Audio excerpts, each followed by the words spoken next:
Hello, Miss Alexis. Welcome to the space.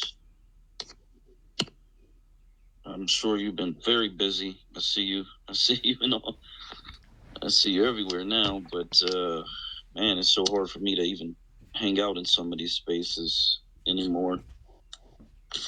Yeah, but man, I had some interactions with Mr. Roland Martin this week, which I thought was productive. It wasn't hateful or anything like that. And then there you go. Okay. And then I've just had some back and forth with Mr. Darity, which again, it was definitely a productive conversation. Something that's near and dear to my heart is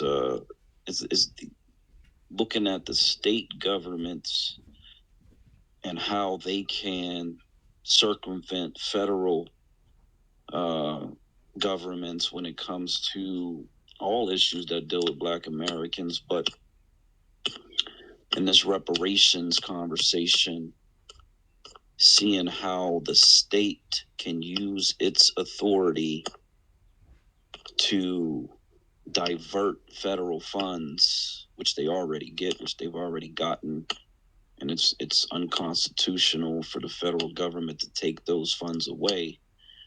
And what I've been looking at, because I've been seeing a lot of news reports of these governors diverting these funds, from their original intent to some other purpose, whatever that may be.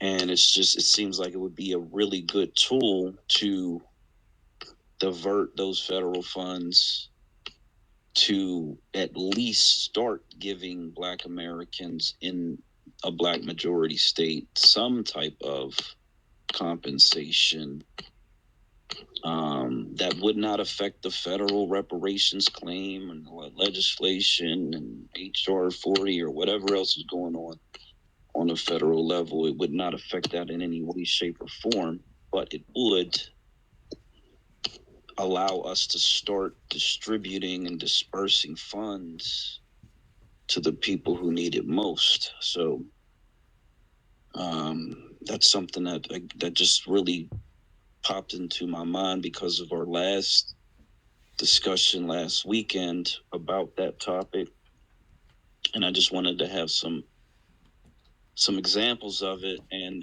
there are tons of examples online of governors moving money around, and the fact that they have discretion to move federal money around in whatever way they see fit. So it certainly, as Mr. Darity said, it's not going to match or replace the federal reparations, but that's not the intent. Right. I'm sorry. Go ahead. No, go ahead. I'm glad you stepped up to speak. Go for it. Oh no, I mean absolutely right. Like having a Black majority state, it is not. It is not a replacement for federal reparations. It's like it's a strategy of what we need in order to have better representation and more control and autonomy over our lives, right, in the country. But it's never, I know you've never said, hey, this is what we're going to do instead of going after the U.S. government for reparations. So I'm glad that you had the conversations, but I guess sometimes I get lost when people think that it's like one or the other. It's not. It's like all of the above, right? Like I don't know why this is complicated for people. It is always all the above, all the options on the table, and a lot of people do revert back to this way is better, this one, this one particular path. But yeah, we are all about the options. Well, to me, it's not even just options. Like both of them should happen. Like it's a both. It is a both things. Like reparations, federal government, yes, and Black majority states. Boom, both of those things. Not one or the other. Both of those things need to happen. Otherwise, we don't get the senators that we need in the U.S. Senate, the congressmen we need in the U.S. House of Representatives. We don't get those things. We don't get control of the state legislatures. Like for instance, I tweeted out a couple of weeks ago about the states that had not given equitable funding to the land grant HBCUs, right? So, for instance, you had North Carolina A&T was a big one. I think they lost out on like just over almost $2 billion in funding. The federal government gives money, right, and then the states have to match it to the land grant schools. So most of these land grant HBCUs are in the South because when the government said, "Hey, you have to start letting Black people go to your land grant school, or you have to create a school for the Black people to go to," a lot of the southern states created these schools: NC Alabama A&M, Prairie View A&M, Florida A&M, all of those, right? But the rule is the federal government gives money, then the states have to match it. The states were giving the match, the full federal match, to the white schools, the Auburn universities, the North Carolina State, the I guess I don't know which one it is there, but University of Georgia or whichever one it is. I don't know. That's not the point of the story. But they weren't giving those same funds to the Black schools, and so we wouldn't have that situation in a state where we control the state legislature, who then does the appropriation and the funding, or the governor, things of that nature. So one without the other is just insanity. They both go together. They are one and the same. I love how you just brought up a pure, perfect example of how a governor, a state legislator, can take those federal funds that had what we would all consider a good intention, and then they can divert it to something that we all would, I'm sure, say is a negative intention for us, definitely. And so that's exactly what I'm talking about. There was and I mean, during this pandemic, they put out so much money. They were just spreading money everywhere. A lot of it's unaccounted for, and a lot of these governors were like, "Look, we're not using it for the purpose that you gave it to us. We're going to fill up all these other budgets, whether it's police forces, roads, bridges, whatever it was." In Alabama, our governor Kay Ivey, she's building prisons. There you go. Exactly. Building prisons with the pandemic money. Prisons. That's what we need to solve the pandemic. Prisons. Yep, and so that is exactly what I'm talking about. And as you stated, having a Black governor, Black legislator, where especially in these times where the federal government's just throwing money at us, we can certainly be taking that money and diverting it to the people for sure. I mean, that's what it should be about. And yeah, it should be both. Let's do them all. Let's do it together. I don't, yeah, because again, the way the political landscape is set up and these elections on the federal level are set up, it's looking like it may not be something that occurs anytime soon, on the federal level. So if we can do it on the state level quicker, and it's not going to be the same amounts, but it could be something that we just do on a state level for the people within that state. Poda, go for it. Yeah, I think that's very, very important. And I think that should be a part of the building conversations that we continue, that don't just involve the rhetoric around what's wrong, but actually how you approach fixing it. But I just get so much anxiety because for those of you, and that's probably, if not everybody, most of the people in this room have had very involved experiences with Black politics, and I wonder if we have absorbed the reality of, in a majority Black situation, well, okay, part of this is theory, but part of it is not. In a majority Black situation, I believe that the people who get elected to serve in high office and local office will probably look nothing like, in terms of physical characteristics or how they look in a resume, or portfolio, will look nothing like the types of Black people who represent us now. Overwhelmingly, I don't care if you're talking about Chicago politics or Bessemer, Alabama politics, or DC Ward 5 politics, the Black representation that we have is often given to us. They have to go through a vetting process to at least be perceived as not being such a threat to the status quo that they can get affirmation or acclamation.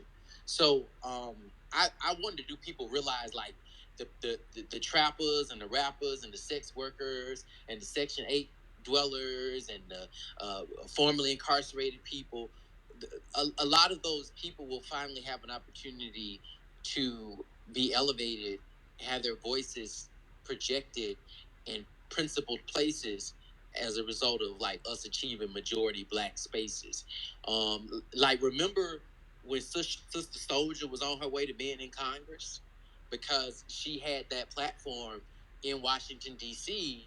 Um, to speak and to challenge the likes of Harvard educated legislators and Howard educated mayors, and you see what kind of happened in D.C. and I often theorize about that myself too. Like, how do you take a situation like Washington D.C. that was for so long majority black, and not only that, a lot of the residents of the district were learned people, were socially evolved people, and understood the power of blackness. But then here we are just not even 10 years after the death of Marion Barry, and were DC to become a state, the Douglas Commonwealth, as they've decided to name it,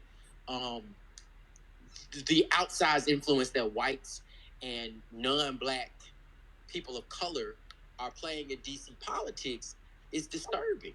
And you just like, how does that happen? How is that even not a foolproof method? Like, shouldn't having a black majority be a guarantee? Like, like you achieve a black majority commonwealth or state, you imagine that would hold for some time. Well, in the case of Washington D.C., it didn't. So, I think that the perspective, the healthy perspective to have is, it matters that we have these black majorities. It matters that for once, white people and the larger society won't determine which blacks should be elevated, but also comprehending very fully the risk that and the threats that are imposed on those types of master societies. And the best example of that right now is what has happened in the District of Columbia.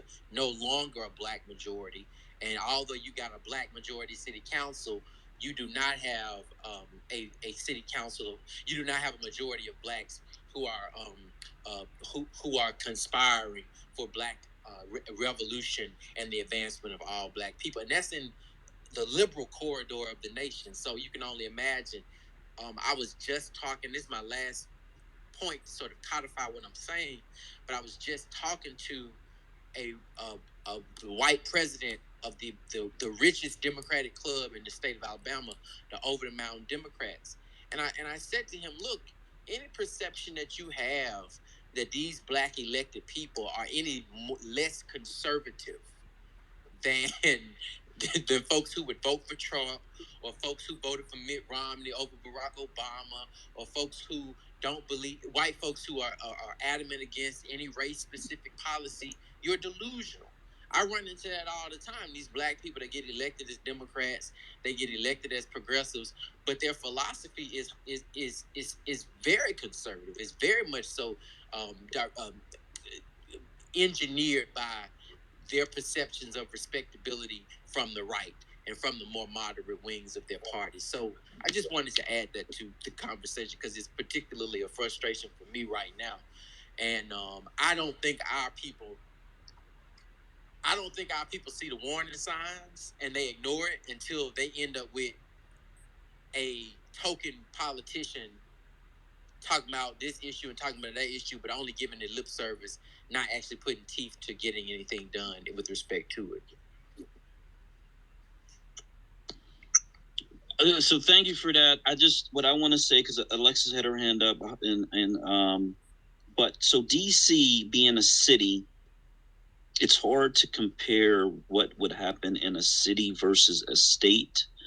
Delaware, state that we really promote and advocate for, being a small, very, very small state, probably a population close to DC at its height, but it's still a state. So the entities are very, very different, and the amount of control that the governor and the legislator can have over the laws that promote black majority status as a continuum are certainly going to be much, much different than what a city can do.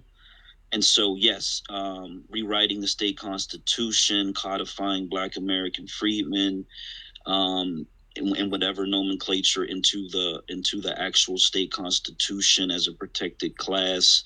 There are definitely higher levels that can be attained in terms of creating a perpetual Black majority within a state that you just can't do at the city level.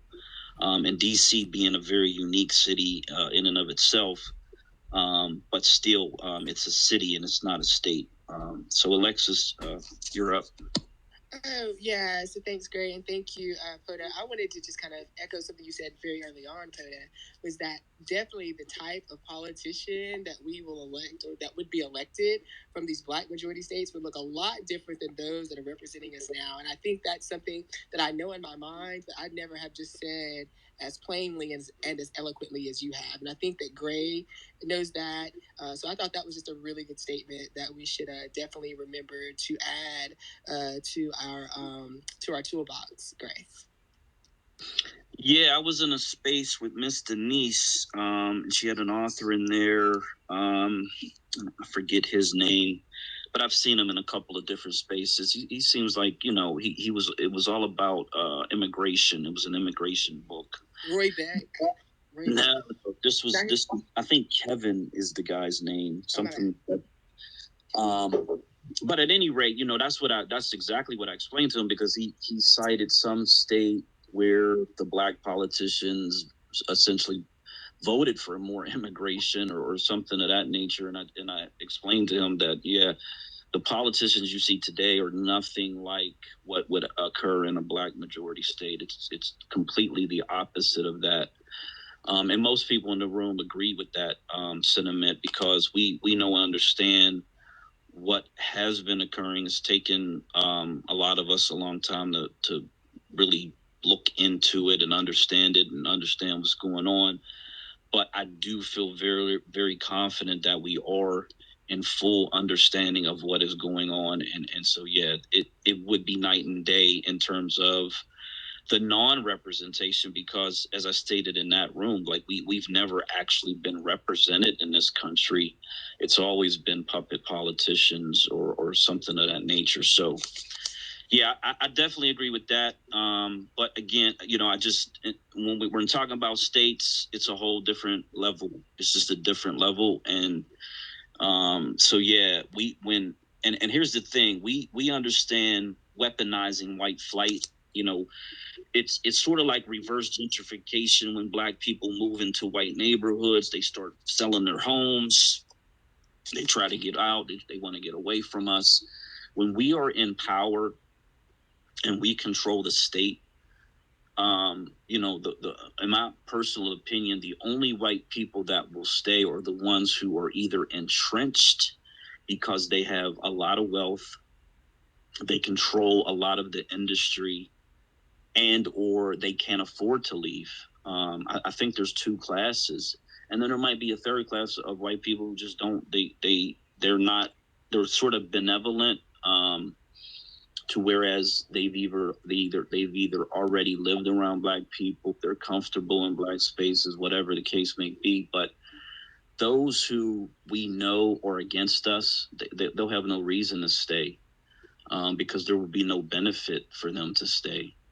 And I just think the way the society would be set up, they will see increasingly that they cannot win in a Black majority society. That's just going to be the reality of it. It'll be the reverse of what it is in terms of how we see, our place in this society, where we can't win because all the doors are closed to us for the most part.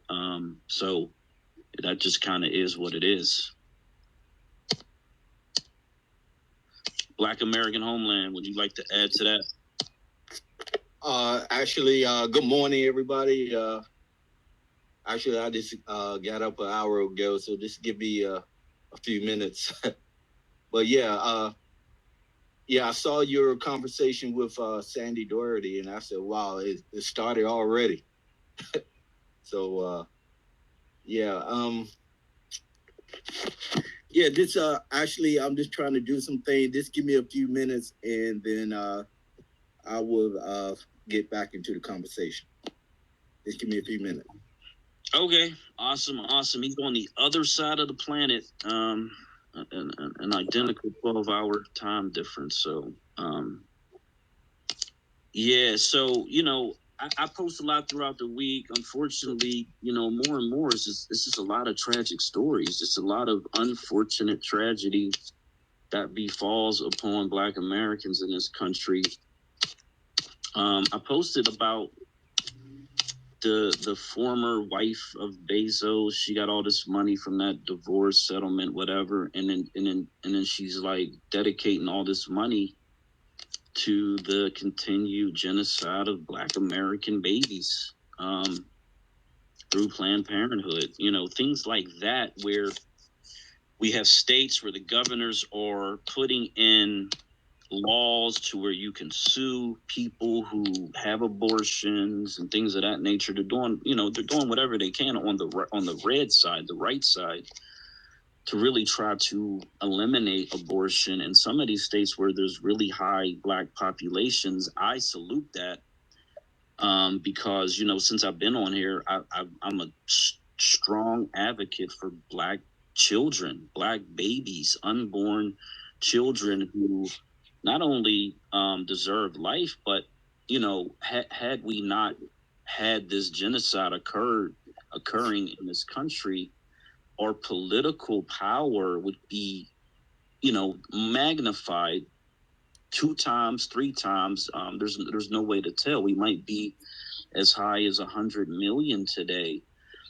So yeah, this is something where it's population control against our race, against our people, and it's something that we can end as much as possible on the state level. It's extremely important to me. Miss Rella came up to speak. Hey, Babar and Black American and POTUS, sir. Again, congratulations on actually definitely being a qualifier in your race, and I'm definitely looking forward to you actually winning. I wanted to say in regards to Mackenzie Bezos, or I'm not sure what her last name is now again. It would be different if she would have put her money into maybe Black organizations, or organizations like we have Black female organizations. There's links as well, that she could have put her money into, that could have maybe went towards what'd you say? I thought somebody was talking. That could have went towards maternal health, or pre maternal health, or even post maternal health, even for young girls and boys dealing with reproduction for our community. That to me would have fared far better than her putting her money into Planned Parenthood. And it just, to me, I think it goes towards, they put their money into organizations that even if we don't know what the intentions are, we just assume the intentions are bad, but they don't look at the statistical data when it comes to abortions and how many abortions are in the communities that these clinics are set up in. I'm not saying that we don't need clinics in our communities. I just feel like at this point in time, because Planned Parenthood's had their pretty much cookie cutter direction from Margaret Sanger, I'm just not convinced that any funding from any European or Caucasian woman would be to our benefit if they do not want to invest into our organizations that are set up by our people and running them. I'm not saying that they're all perfect, but it raises my antennas when I see that. It makes me weary, because as a woman who has birthed children, and I'm not a birthing person, I'm a woman who has birthed children, it makes me feel like the concerns when it comes to pregnancy or sexual interactions with men, that we're not getting our support as a family unit, right? And that money is going to these polar opposite organizations that are run by people that don't look like us, but yet the statistical numbers for abortions are so high for Black communities because we don't have the same, I guess, maybe human health or mental health programs that are supported like they are supported in white suburbia communities. And I think that's something that we should talk about. And Mackenzie definitely should be, called to the carpet. I mean, she's free to give her money to whomever organization she wants to, but if you're doing it in the name of Black Americans, to me, I feel like the due diligence to actually do your homework should fall on the demand for us to force her to say no. We have organizations that you could have put your money into. So I agree 100%. I'm again so anti-Black abortion that's the only thing when I see that, because we know Bill Gates, his family was steeped in Planned Parenthood. So you just see this. Oh, how did this? So I have a question. Get up here? Oh, man, I'm sorry. I don't know how he became a speaker because his profile's blocked. There's no telling what's going to come out of this dude's mouth. So I really don't want him to be a speaker in here right now. I'm sorry, but yeah. So we know that these billionaires and these wealthy Europeans, as well as stated, they seem to focus their money towards the Black community in ways that we can only say are detrimental based on the history of it. And I love the fact that you mentioned all the Black organizations. And my sister is a midwife, so I have conversations with her about different things, lotus births, which I really love. I wish our community really knew about lotus births and keeping that placenta and making sure that your child gets all of the nutrients that they deserve, that that is actually meant for the child. You got to sign off all types of paperwork because they want to take those cells for themselves. It's actually kind of crazy how they just want to steal our genetic material in these hospitals or whatever. But at any rate, if there are Black run organizations, man, yeah, that would be a much better usage of those funds for sure, wholeheartedly. So yeah, whoever that person was, I don't know. They got their. I don't really trust people when their whole profile's blocked and the picture looked a little kind of, I don't know, whatever. So I don't think it fits into this room, but. Yeah, we got an open discussion. I put a bunch of stuff up in the Jumbotron, and I kind of go based on some of those things that were discussed during the week that I did post during the week. Okay, here comes another request. Oh God. Okay, hey, put your hands up if you want to hear from this person. This person M. Otherwise, I'm gonna just block them permanently from the room because they got something they want to say. Who are you talking about, Greg? Yeah, let's see what he has to say.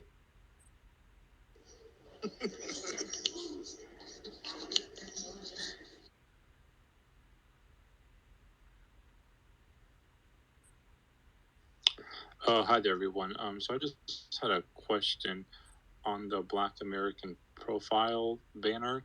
Okay, so I noticed that homeland on there. Why wouldn't you include Florida in the homeland?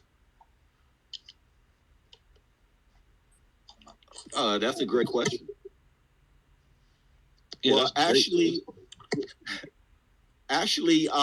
Florida is part of the Black American homeland. However, Florida, because of its size, it's a huge state with a huge population.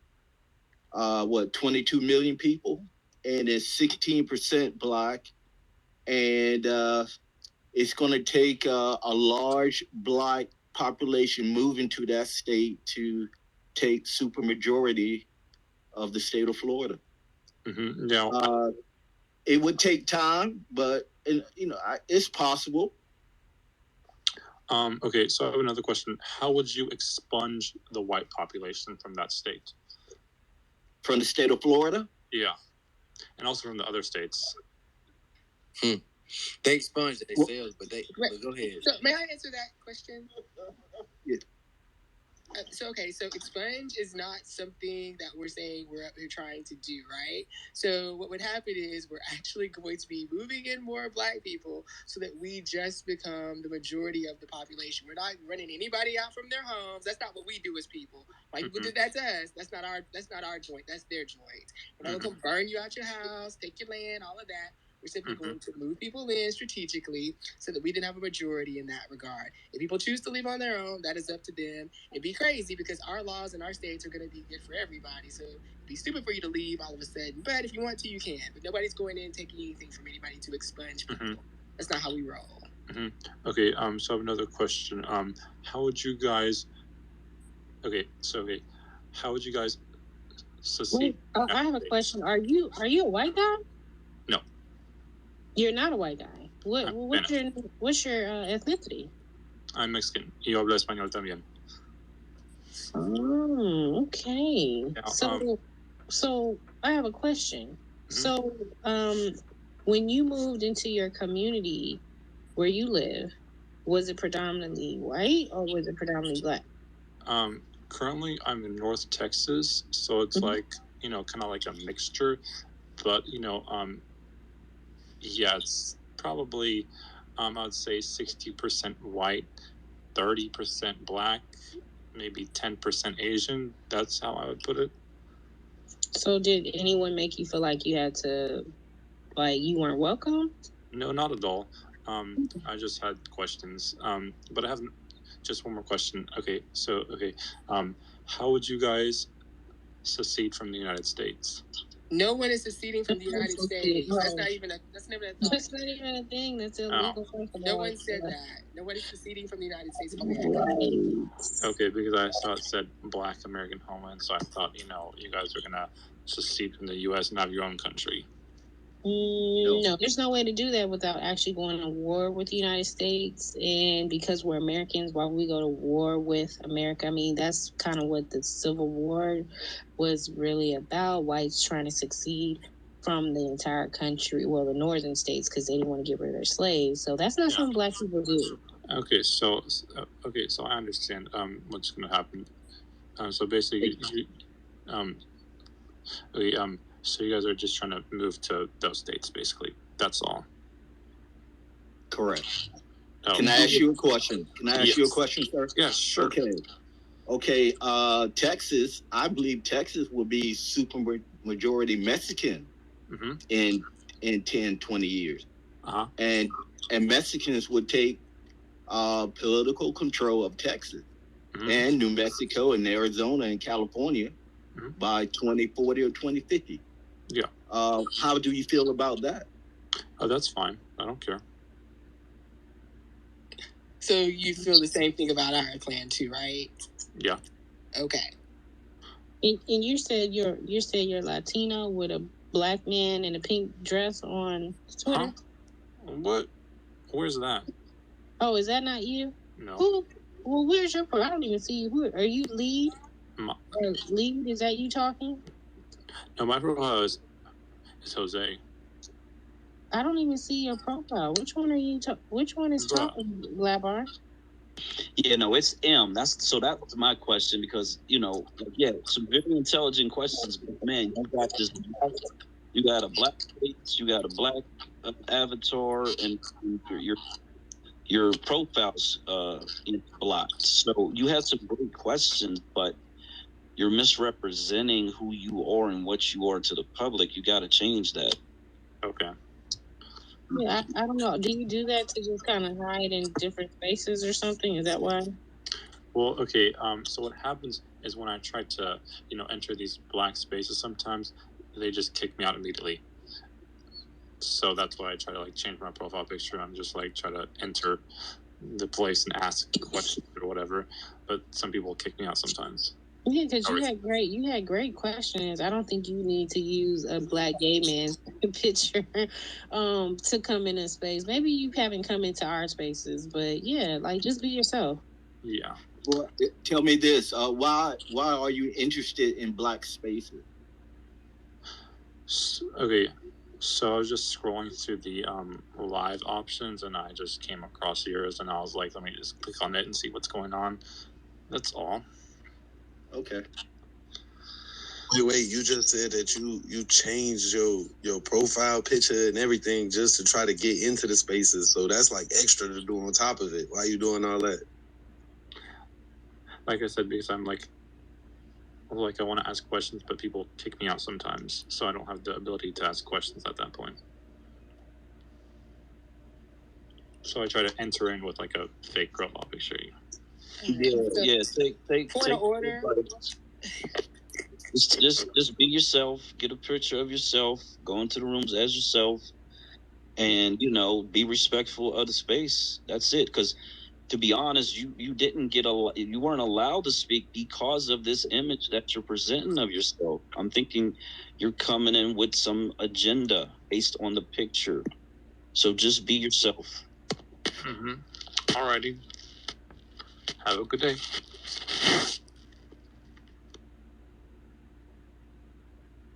Yeah, they were so curious as to what's going on in black people. How are we going to expunge people from the state? The hell? Right, but I felt like it was just when it went further than that. He actually used a black black.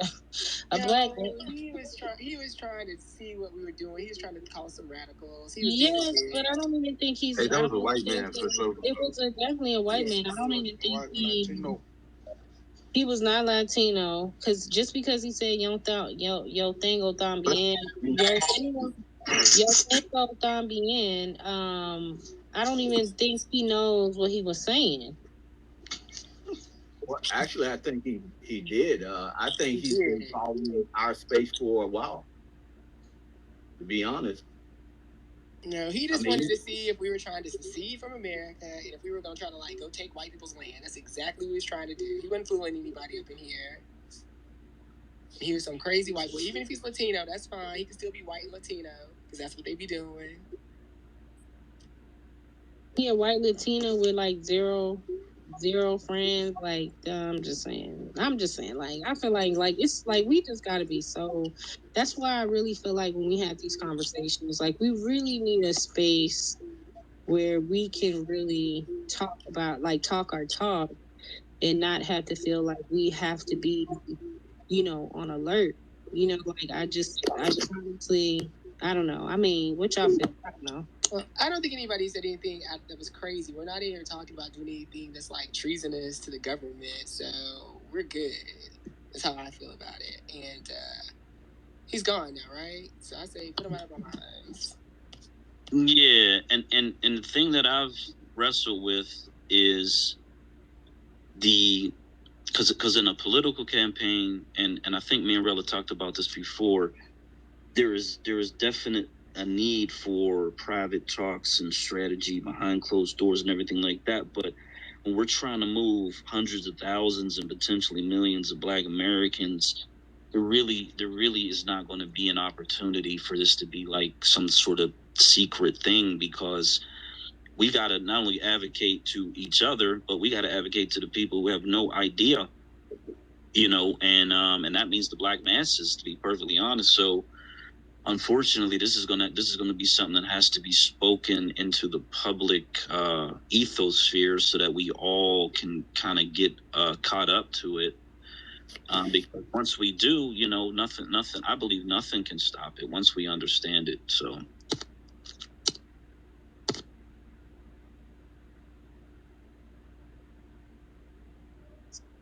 I agree.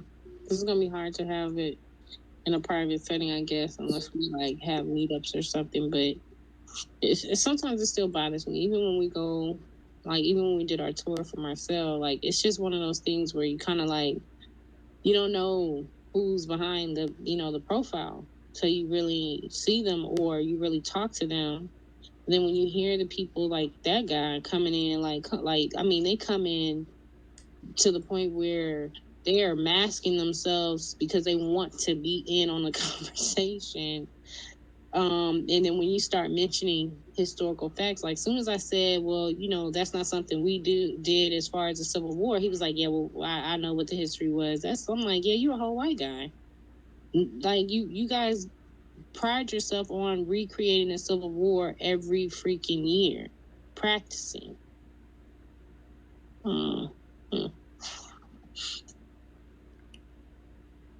Well, the in-person meetup will be at Delaware State, right, Gray? Yeah, spring 2023. That's when I'm moving there. So, I hope to start trying to set up at least some meet and greets there, small groups of people, whatever. But yeah, spring 2023, man. I'm gonna be on the ground and mobilizing as much as possible for sure.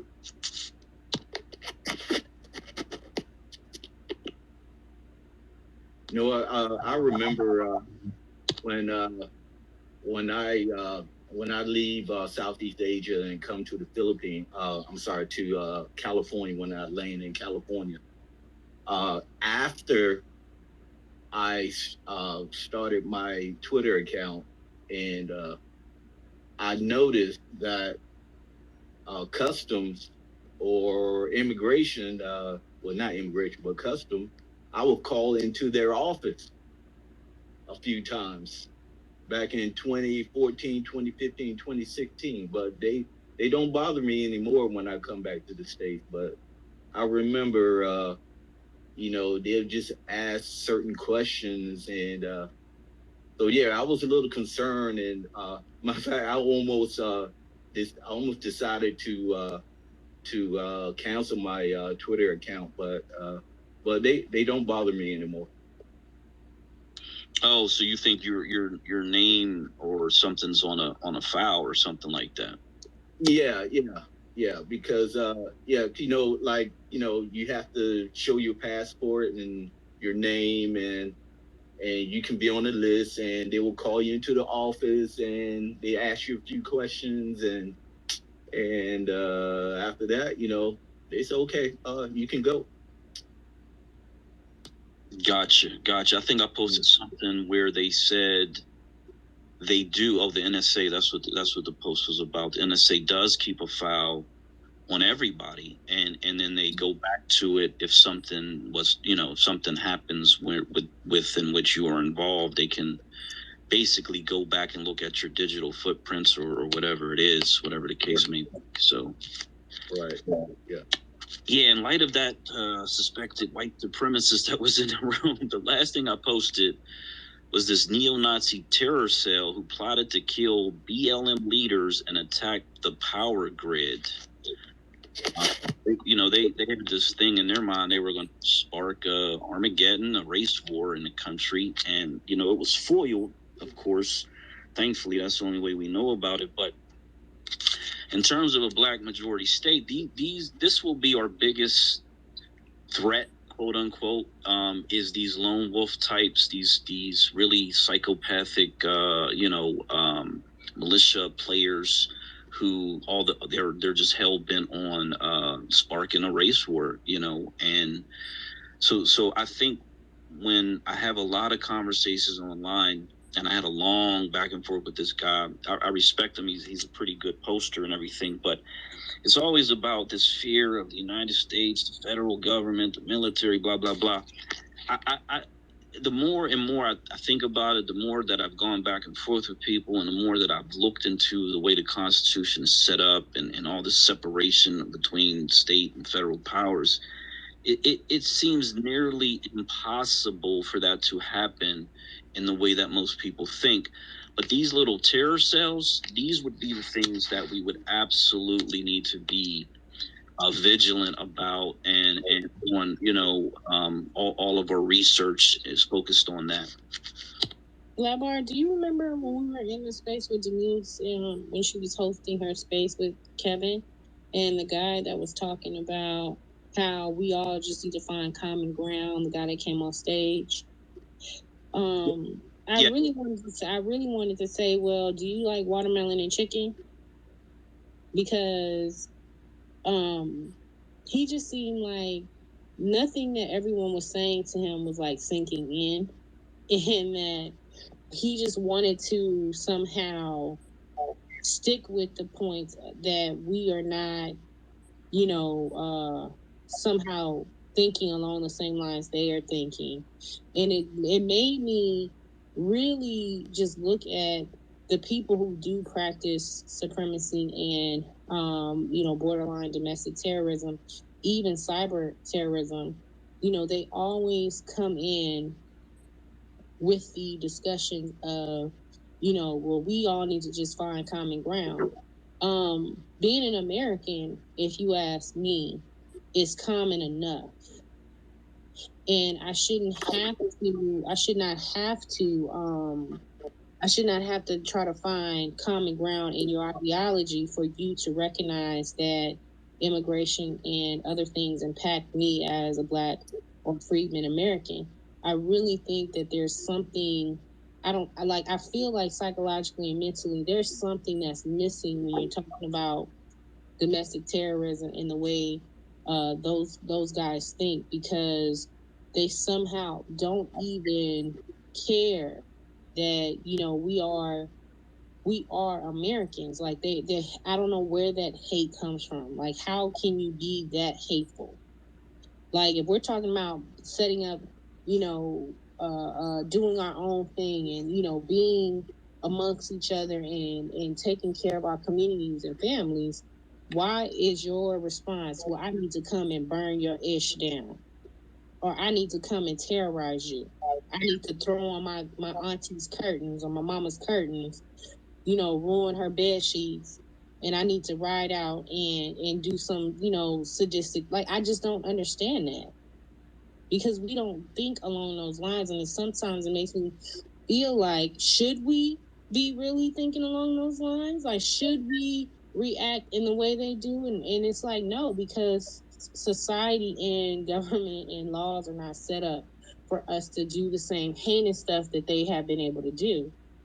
So I think we have to be able to set up parameters around the counties and cities, which is, important in voting people that actually have our best interest in office, to make sure we get to have a protective class, even if it starts at the state level, where you talk about the state constitutions and getting information put into it, maybe having something amended or getting the people to understand, well, we need these things because we have other elements that would come in and try to, take us out as a whole. And it's just sickening. Like, I don't understand it.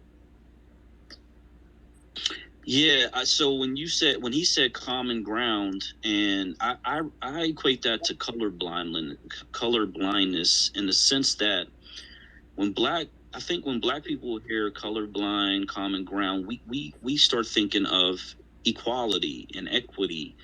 But in their minds, they know that if we are on an equal footing in this country, especially, they have the upper hand. And so I think that's why they revert back to this thought of common ground or color blindness, because, like you stated, in this society, it's set up for them to be the dominant, it's set up for them to win. So whenever we're equal, quote unquote, we're not actually equal, and they know that, and that's why I think they use those terms like that.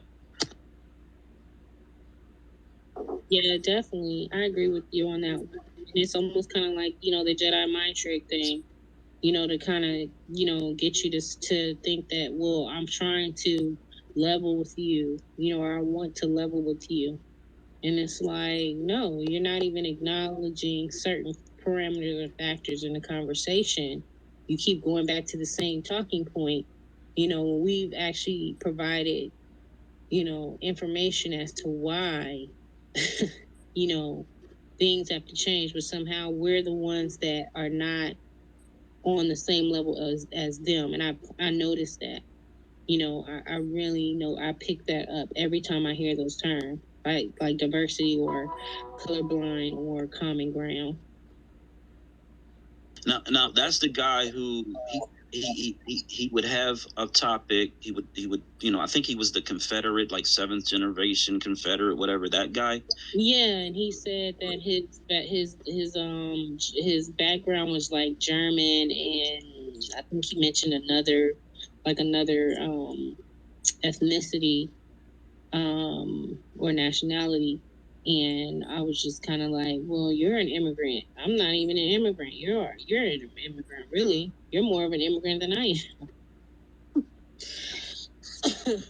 What struck me was that he would say some off the wall, just crazy statements, and then when everybody would push back, he'd say, "Oh, you know what, you guys are right," but then he would come right back with another off the wall statement, and he did that over and over and over again, and it really, to me, it seemed like he was just capitulating to the room, but he definitely wasn't changing his thought process at all. I think he was actually trying to call out to Kevin. I think he was trying to call, like you said, maybe to the room, but I think he was really trying to call out to Kevin in hopes that Kevin would actually reinforce what he was saying. And when it didn't happen, that's when he was like, and Denise was kind of like, coming at him and giving him, some statistics, the name of the books. She mentioned Roy Beck's book. He was like, oh, I'm going to go look at those books. I understand that you guys, and then he'll go to, I understand that you guys are going to let me talk for long. And I was just thinking like, like these are really things that they really do. Like they really like make it they really try to turn it into kind of like a verbal victimization type thing instead of just saying, hey, or I didn't know, or, maybe there's something that, we do need to look at and how we kind of respond or act or behave, or what the things that we don't know. I mean, come on, they put like Confederate generals in front of state capitol buildings, and, anybody who, Alexis, we're talking about this, who understands, about, the Civil War, the South did lose, and the fact that they lost, but the generals still were able to be, idolized and put in front of state capitol buildings. That to me says something. Like there is a culture of, I understand that we might commit domestic terrorism, or we might, get involved with terrorist behaviors, but somehow either part of society is still going to forgive us, because we are Americans, or because, I don't know. I don't know. Hey, look, and we're really concerned about white terrorists in a black majority state. We can do like what they're doing in Israel, or even in the Philippines. Look, in the Philippines, they are very concerned about Muslim terrorists, right? So what they do is they have armed guards at all the malls, grocery stores, banks, any other public space, and also they have roadblocks at major arteries that come into the major cities. So so we can do that in a super majority black state. We can have armed guards everywhere, police patrols at different entry points into the states, and and we very concerned about that. What do you think about that, Greg? Yeah, man, sometimes that visible, armed guard thing is something where you're just trying to make the public feel safe. But I see it as more like definitely surveillance, definitely having checkpoints, some roving checkpoints, but I think it's more about intelligence than anything, where we see a lot of these plots are spoiled through hard work and intelligence, and they're so vocal online that a lot of these plots are just waiting to be discovered. So I think it's a combination of all those things, but definitely being vigilant and understanding what's out there is definitely important. So yes, so some combination of it all, but I don't know how comfortable, we would feel with, armed guards with, assault rifles standing around everywhere too. You know what I'm To saying? be honest, actually, when I first came to the Philippines, I wasn't, comfortable with it. But after 1 year, I had no, you just don't even notice it anymore. So yeah, I mean, I think people can get used to armed guards, pretty quickly. Okay. Oh. I mean, yeah.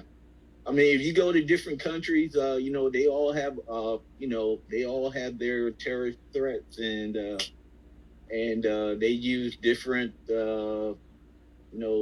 different schemes to protect their citizens. So yeah. I think another important thing is to where, like, and I'll let Alexis go next, is the Burger King guy. What he did in South Carolina is to have an immediate, speedy execution for someone who is, that bold, blatant, and cowardice and acts like that, so that there's not this situation where these people get to live on the taxpayers, expense inside of a prison cell, but they actually meet death pretty quickly, as a deterrent, but also as just pure justice. So that's something that I would absolutely sign up for. Miss Alexis. Hey, so I think it's interesting, when Black American Homeland was talking about the guards, I'm like, so we're gonna have the federale standing over here when I go get my groceries, because I've been to several countries and been in countries where this is like the commonplace practice. But I think the thing we have to really remember here is that these white extremist groups are operating in states where they have protection at this point, right? They have protection in North Carolina, South Carolina, wherever it is. They're going to be much less likely to try to operate within our borders, our state borders, because they're not going to have the same protections in place that allow them to operate. That's going to be one big deterrent right there. That does not mean that they can't be, in Ohio or wherever the hell they're going to be somewhere, doing what they do, but operating within a Black majority controlled state, they're not going, I think there's going to be a big deterrent right there, that they're like, oh, this isn't going to go over so well. So I'm not saying that we can't do all of these things, and that we should have some form of all of it. I think, to a degree, I think we just have to recognize that a lot of them will be the people that are like, yeah, don't want to be around here because this isn't going to go over too well. We can't branch Davidian in this situation in Delaware anymore. I agree wholeheartedly. Yeah, so they can practice whatever they want to practice in those white states. Yeah, but obviously they know the county police, the state police, the local police. They're all and our regular citizens are going to have to practice exercise their 2A as well. Exactly, and that in my Delaware thread, we talk about marksmanship as a high school course, because that's an Olympic sport, quote unquote, but definitely setting our kids up to be able to defend themselves would be another deterrent as well. Absolutely.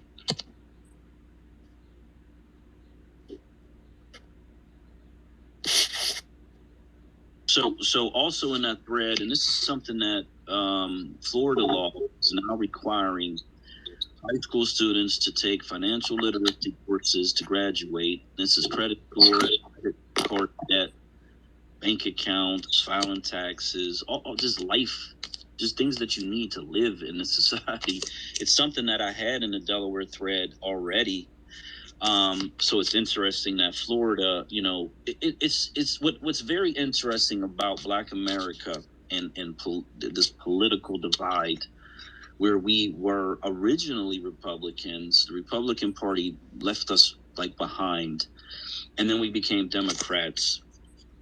But the reality is on a lot of issues, Black America, it really leans to the right in a lot of areas of politics. It's just that when it comes to, I mean, for whatever reason, the masses have really latched on to this Democratic Party, and the Democratic Party is leading us down the path to hell. Like, there's just no getting around that. And it's so unfortunate, but it is what it is. So I think that I've always been an independent voter, an independent thinker. I've got an independent mind. In my book, I really tried to encourage people to be independent, and to be able to vote left or right or whatever for the best interest of Black Americans. But yeah, it's interesting that, when we see all these Florida governors, when it came to the pandemic, the different things that they've been doing when it comes to abort, like a lot of issues that affect us directly. It's not the Democratic Party that's putting up legislation that is in any way, shape, or form protecting us. And of course, the Republicans are not doing it. They're not doing it to protect us. They're protecting themselves. But we ultimately benefit because it's protecting all of Americans, for that matter. Even when it comes to immigration, where Republicans seem to be totally against it, and the Democrats are like open borders. So that's it's just interesting, Rella. I actually agree with you on that note, and I will say that in the light of what we're discussing just a few minutes ago, when you said the Republican Party left us behind, we have to remember the Tea Party were a volatile people lobbying for legislation that was against also Black Americans. At the same time, that goes back to representation throughout government. Whether it is the Democratic Party or the Republican Party, the agendas, it was like we would get barely some things in the Republican Party enough that would support maybe businesses, or if you were trying to, save some of your money in taxes and things like that in that nature, in that regard. And maybe, as far as immigration, they were definitely against immigration. But then when you go to Congress.gov and you pull up, a lot of the bills that are written, you see some Republicans on those bills that Democrats may have written. And so it makes me feel like we get left behind, but we also get, forgotten, period. In that, we're left to pick and choose with which the two, what is the common term, the lesser of the two evils, right? And I'm thinking to myself, well, wow, it's never been the lesser of two evils. It's just been two parties that disregard a particular group in America. But then when we start to make noise and say, hey, we're not going to vote for you, you're not going to get our vote, then, we get you ain't Black enough.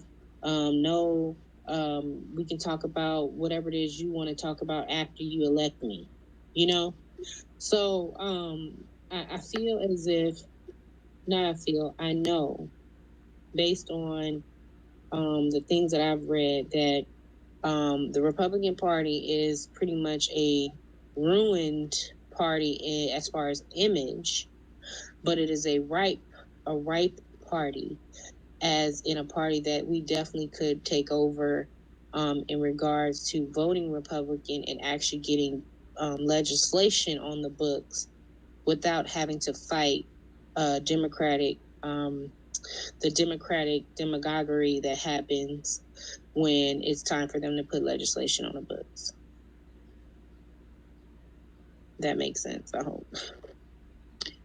I see a lot of people leaning in that direction, and so that would be an interesting social experiment, is how I'll phrase it, because I think it's crumbs on either side of the table when it comes to Democrats or Republicans, so that's why the Black majority state strategy really puts it all in our hands, and we don't have to really cater to either, at least on the state, county, local levels. Now in the federal level, there's still that negotiation, everything that has to occur with that. But at least on the most important levels, we would have full control or whatever. So, Lexus. Yeah, great. I wanted to two things really quickly, but I want to talk about your last point first. So if we didn't, even if we sent our Congress people, our senators and our representatives to Congress, and they're not Democrat or Republican, they can caucus with themselves and decide who they want to vote on an issue with every time an issue comes up. So we have power. So it's totally fine. It doesn't pertain to anything there. But I wanted to say something to what you said earlier about the Republicans being, against immigration. The Republicans are for immigration, just like the Democrats are. Neither one of those parties wants to get rid of immigration in this country because they're wealthy and they want to keep wages low so they can get richer. It's I just want us to not get caught up in that lie that one party is better on immigration than the other, because if either party cared about immigration, we would have E-Verify in place right now, and you wouldn't be able to hire someone who was not eligible to work in this country as an American citizen or a resident alien if they went through the process. It would be stopped immediately. Not the way it was working before the pandemic, where it took 6 months before you even had to get rid of the person. And I can't even tell you what it's like since the pandemic. So I just want to put that out there. Yeah, you're right. Bush got accused of that like so many times. I think I guess it would be good to say the Trumpers are really anti-immigration, but the rest of the Republican Party seems to be on board with it for sure. Yeah, the Trumpers are against it, but not Donald Trump. He was hiring plenty of those people himself. Alexis, didn't they had like a couple of businesses that were caught with like illegal aliens, right? I think throughout last year. It was every like day. a whole. I'm sorry, I didn't mean to derail it, but every day. Did you say it was every day? Yes, because it is. Well, that collapses that lesser of two evils theory anyway. Evil's evil, so here we are again in a situation where we just got to recognize it for what it is. That's another reason why I'm independent, and I really don't see myself voting until I'm in a black majority state, and I'm voting in a state that I'm really confident can achieve this goal, so that the vote counts, and it's being used to actually elect real representation. These midterms, man, whew, God only knows what's going to occur. And God only knows what HR 40, that's going to look like after this midterm election and then the next presidential election. Like, this 2020 was the opportunity. All the pressure, everything leading up to that was the golden opportunity, and they didn't even try. They didn't even make an attempt. So, yeah, that's why I got to put all my faith into these black majority states, and continuing to pressure the federal level, having that attorney general, having the governor, having federal representation, all working together, coordinated. I think really puts us in a much better place. And if we have multiple states doing it at the same time, it certainly will pressure down on the federal government. But like I just posted, and I had that back and forth about diverting federal funds at the state level into some comprehensive repair today for Black American descendants today, not waiting until this federal thing goes through whatever process they're going to take it through, but actually bringing money to people today. That's something that the president could pass something today if he wanted to, correct? From my understanding. Or it would actually go through Congress. It would go through Congress. So, like on an executive order? Yes. Yeah, so that could be possible. I heard thoughts about that in the past. I don't think it would be all of it. It might be a portion of it in some way, shape, and form. Because how did he do the so from my understanding, the demand for the money that went over to Ukraine came from him. and that it was from him and I think a couple other congressmen, but initially he initiated it through Congress, and then it got approved. Now the actual number, I don't know what the actual number fully is. I know the media put out, like, I saw like several different numbers. I mean, it went from 13 all the way up to now to 1 billion. So Yes, agreed. And that's a foreign thing, but he also does it domestically. The president can do different things domestically. So it's probably possible that the president could sign some executive order and divert funds. But again, they don't even care enough to do anything. So I think that's the biggest problem on the federal level, is that they just don't care. So then should we be targeting FEMA? Because that's why I always tag FEMA, because if you think about the things that have been happening from a health crisis standpoint, based on the information and the data that we have historically, FEMA should have issued a epidemic for Black Americans years ago, in that they could too directly demand that the president step in. I say put that on the table. I've seen, when I looked at states diverting funds, I've seen states divert FEMA funds to other causes within their state. So, put it on the table. I could do some research on it as much as I can. But I know on the state level, I've seen incidents where the governors have taken those federal funds and put them somewhere else.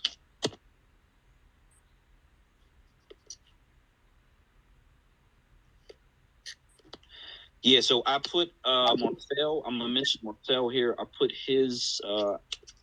It's the pictures where the team went down to South Carolina with him, where he filed. He posted 4 pictures there. I see Rella's in there, and a few others were in that group of pictures. And then I see Tamara Johnson Shealy also. Officially qualified for her election in Georgia as well. So I'd like to call people's attention to those, especially with Marcel. I really, support him. Even before he ran, we had some background conversations here and there, and he really not only gets this reverse migration and Black majority strategy. He understands why it is critical for us to do this, why we need to do it, why we must do it, why we should have been have accomplished this goal. So in every space that I do, I put something that he's posted, because, like I said, he really gets it, and I really want to support him as much as possible. Who's this again? This is Marcel Dixon. Marcel for Marcel. Okay, yeah, Marcel. Yep. And Reverend William Somerville in California. He's in the 42nd district. He also qualified too, in California, Southern California. Yeah, and then I know that POTA, which I don't know his name off the top of my head, the Alabama guy. Brandon Dean. Brandon Dean. He was in the space earlier, so yeah, salute to him as well. These are reparationist candidates, but like I said, we do highlight Marcel just because of his unique focus on Black majority states, and just understanding that. Like, I believe after South Carolina is just a beautiful state to focus our attention on, for all of the reasons, all of the history, the geography of the state, just all of the opportunities there. It's a beautiful state. I've had a chance to visit there a couple of times. So yeah, I would love to visit South Carolina as a Black majority state in the future for sure. There's a Louisiana a Black person. I think his name is Chambers. He's running for the U.S. Senate. in Louisiana. He's on board for the supermajority black state. Okay, Gary Chambers. This is the conversation. Gary Chambers.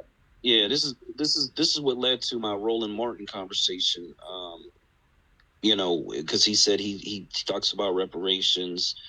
He had no idea about his support of a black majority, and I haven't seen anything from him. Do you have anything that you can post or repost from him? Yeah, he actually did a interview with the Breakfast Club,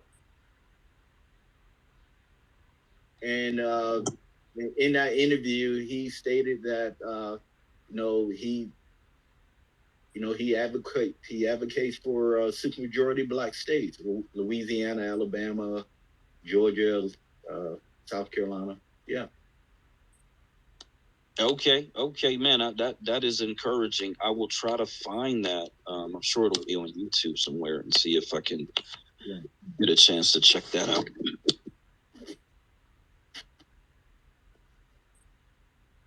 You know, I remember him. I want to say it was a year or two ago when he first was running. He was completely independent, and his energy.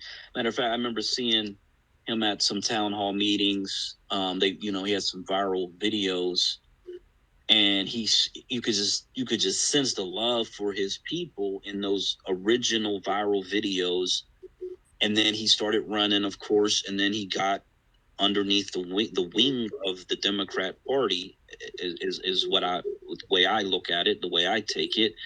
And then he sort of kind of seemed to soften some of his talking points. He just seemed to fall into the same trap that a lot of those seemingly grassroots black politicians fall into when they really marry themselves to the Democrat Party. So again, that'll be encouraging. I'll try to find that.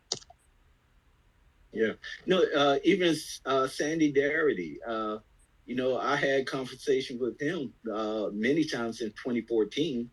And I don't know if he, what's that word?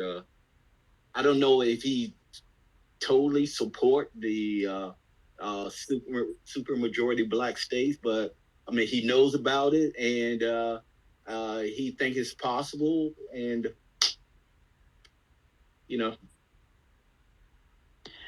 Yeah, he's somebody who I don't bother people because this is one of those things. I just don't bother people. But if you engage me on if you engage me through a DM or on a post, then I certainly don't shy away from those conversations. But every once in a while, I will post at somebody or mention them in a tweet or send them a private message. But yeah, I mean, I've had no signs that he was against it in any way, shape, or form.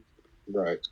I know he focuses on the federal situation, but I think like Alexis said earlier, we got to do both. It's an and situation and not one or the other. It's definitely a situation where we can do both and we should do both, and if there's a third thing that we could be doing, we should be doing that too, for sure. So, yeah, so on the state level, I had this back and forth with this guy, super intelligent, respect him a lot. And I was just explaining that, a black majority state, we can produce land grants that allow black Americans to actually own land. I talk about this every week because it's really important that in the state of Delaware, we could grant a half acre of land to every black American citizen that lives in that state. As well as this new initiative of us diverting funds from the federal budget to the residents, to the black American descendants of our enslavement inside of that state. This is just us really looking at the state and the governorship in a totally different way, where we actually use it for our benefit, and it's there for the taking. This is not anything that requires anything from white people to do. It's just up to us to just move, to just go wherever, choose a state, advocate for that state. Like I said, I know Marcel's advocating for South Carolina. Others are advocating for Georgia. it kind of is what it is. There's probably 8 viable states, or if our population grows, there could be up to 12. So yeah, I mean, let's focus on the smaller states. Is how I look at it, and then work towards the bigger states. And as our population grows, 50 years down the road, maybe we get to 12, maybe we get to more than that. But if that Chambers is talking about 6 states, that's 6 more states than we have today. That's for sure. So I'm all for anybody that's sincere about it and really, really trying to push that information out to the public. So yeah, and with that land, I posted. There's an image of a very beautiful young black girl. I think she's like six. Yeah, she's 6 years of age, and she was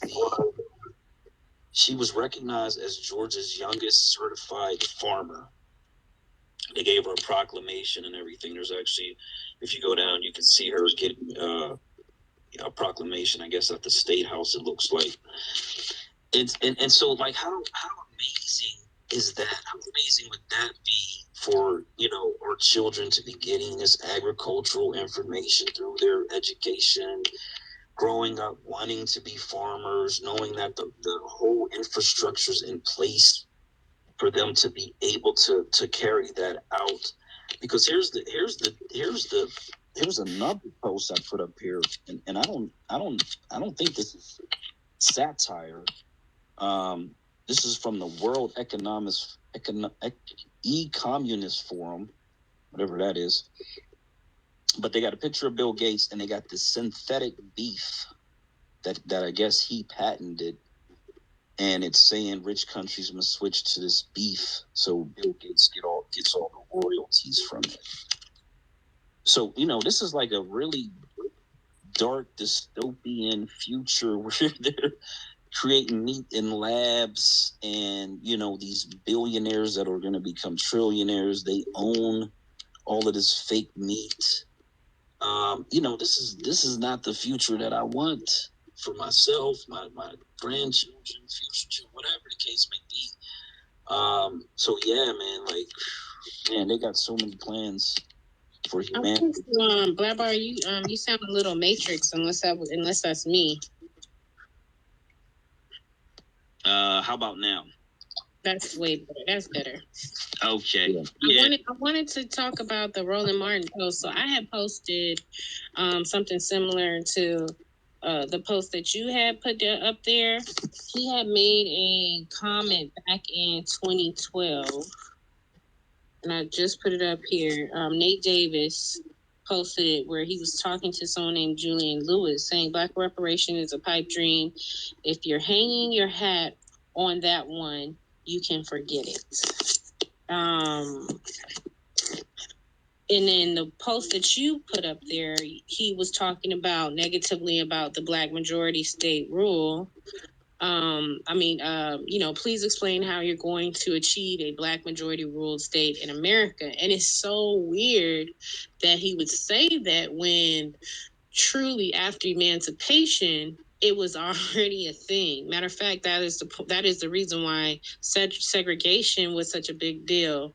And it's so weird when you hear people with platforms make these comments today, because they have bought into the dream that segregation somehow benefited Black Americans. I don't know about any of you all in the room, but I do not believe that desegregation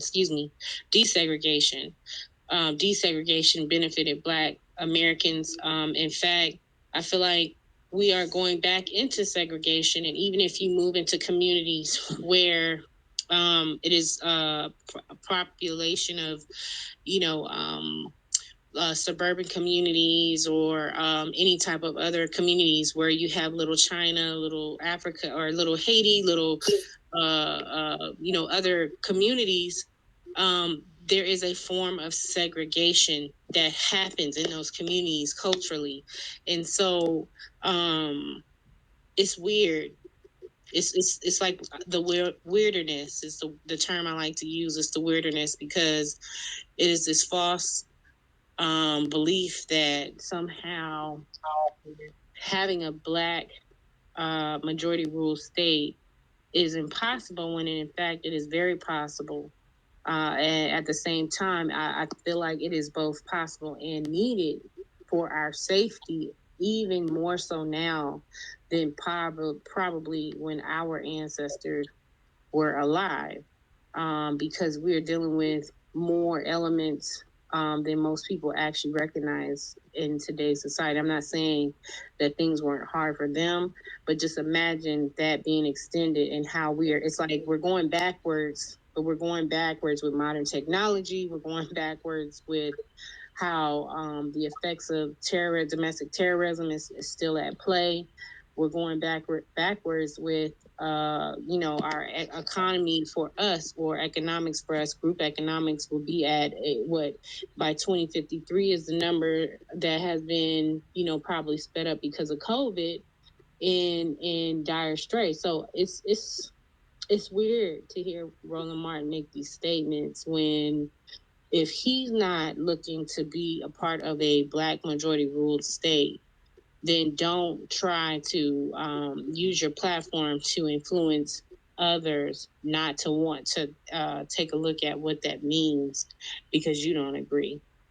I think it's wrong. It's irresponsible, and it just lets me know that you don't have a platform for us entirely. You have a platform for the people who agree with you, as long as you're not challenged, and that's an issue.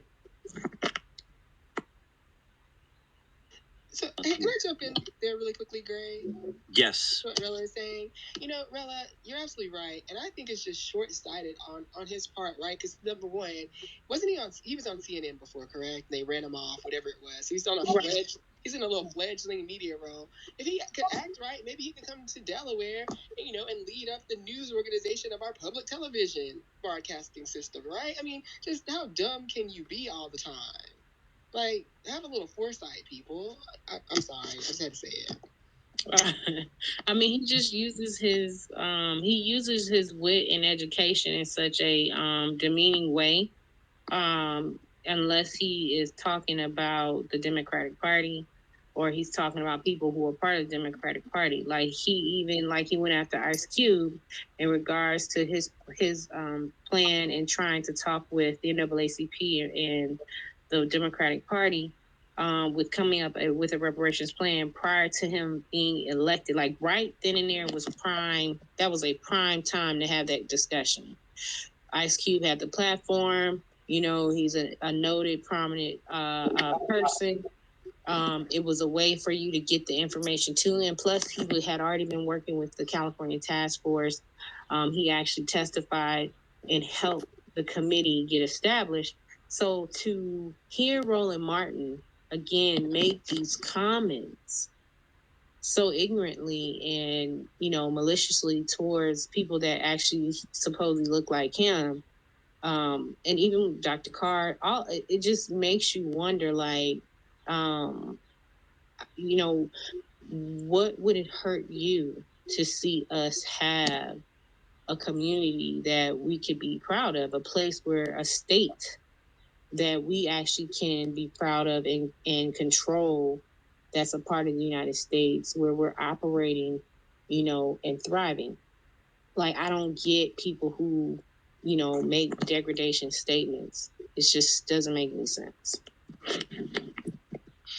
Yeah, I think for people of that ilk, if you will, they are not only like just conjoined at the hip with the Democratic Party and all their ideals and ideologies, but they don't see themselves necessarily being successful in a situation where Black people are the majority.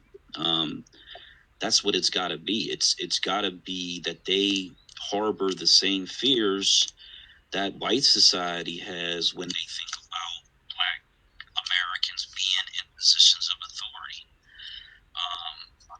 Nope. You're fading out. You're fading out again. Yeah. Yeah, that's just the way I would categorize his thought process, and people who think like him is just that they don't see themselves successful. Blackbar, try to adjust one more time. Okay, you know what? I got a co-host. I'm gonna make someone else a co-host. I'm gonna come back in. All right, Gray. Yeah, Gray's leaving and he's coming back. Yes. Actually, I saw all together. You had your hand up.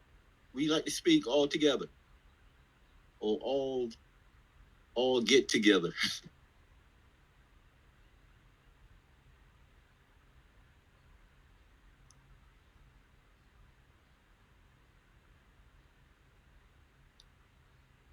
I think his name is Alan.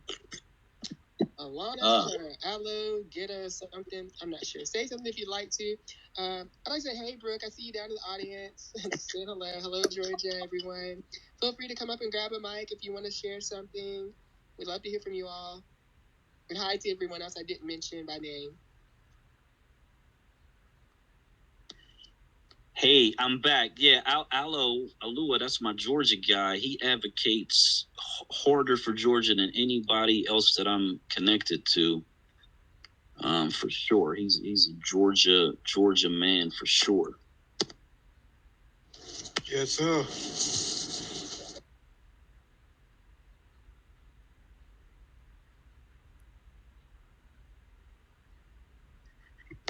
Yeah, it's unfortunate when we got some of our brethren who just don't seem to,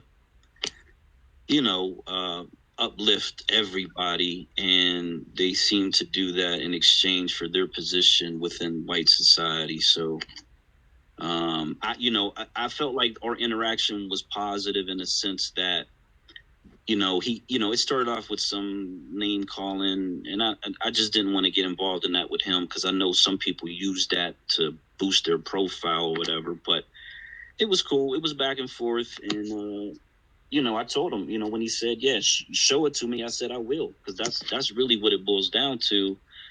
Is we got to show the people. We got to prove it. We got to show them. Once we do, it's a wrap. People like him, they're no longer safe in Black society. So, Ms. Brooke, you're up. Hey, everybody. Hey, Alexis and blah, blah, Black America, Rella, Chanel, everybody. Hey, Brooke. Hey, how y'all doing? Good. How you doing, Mama? Doing pretty good.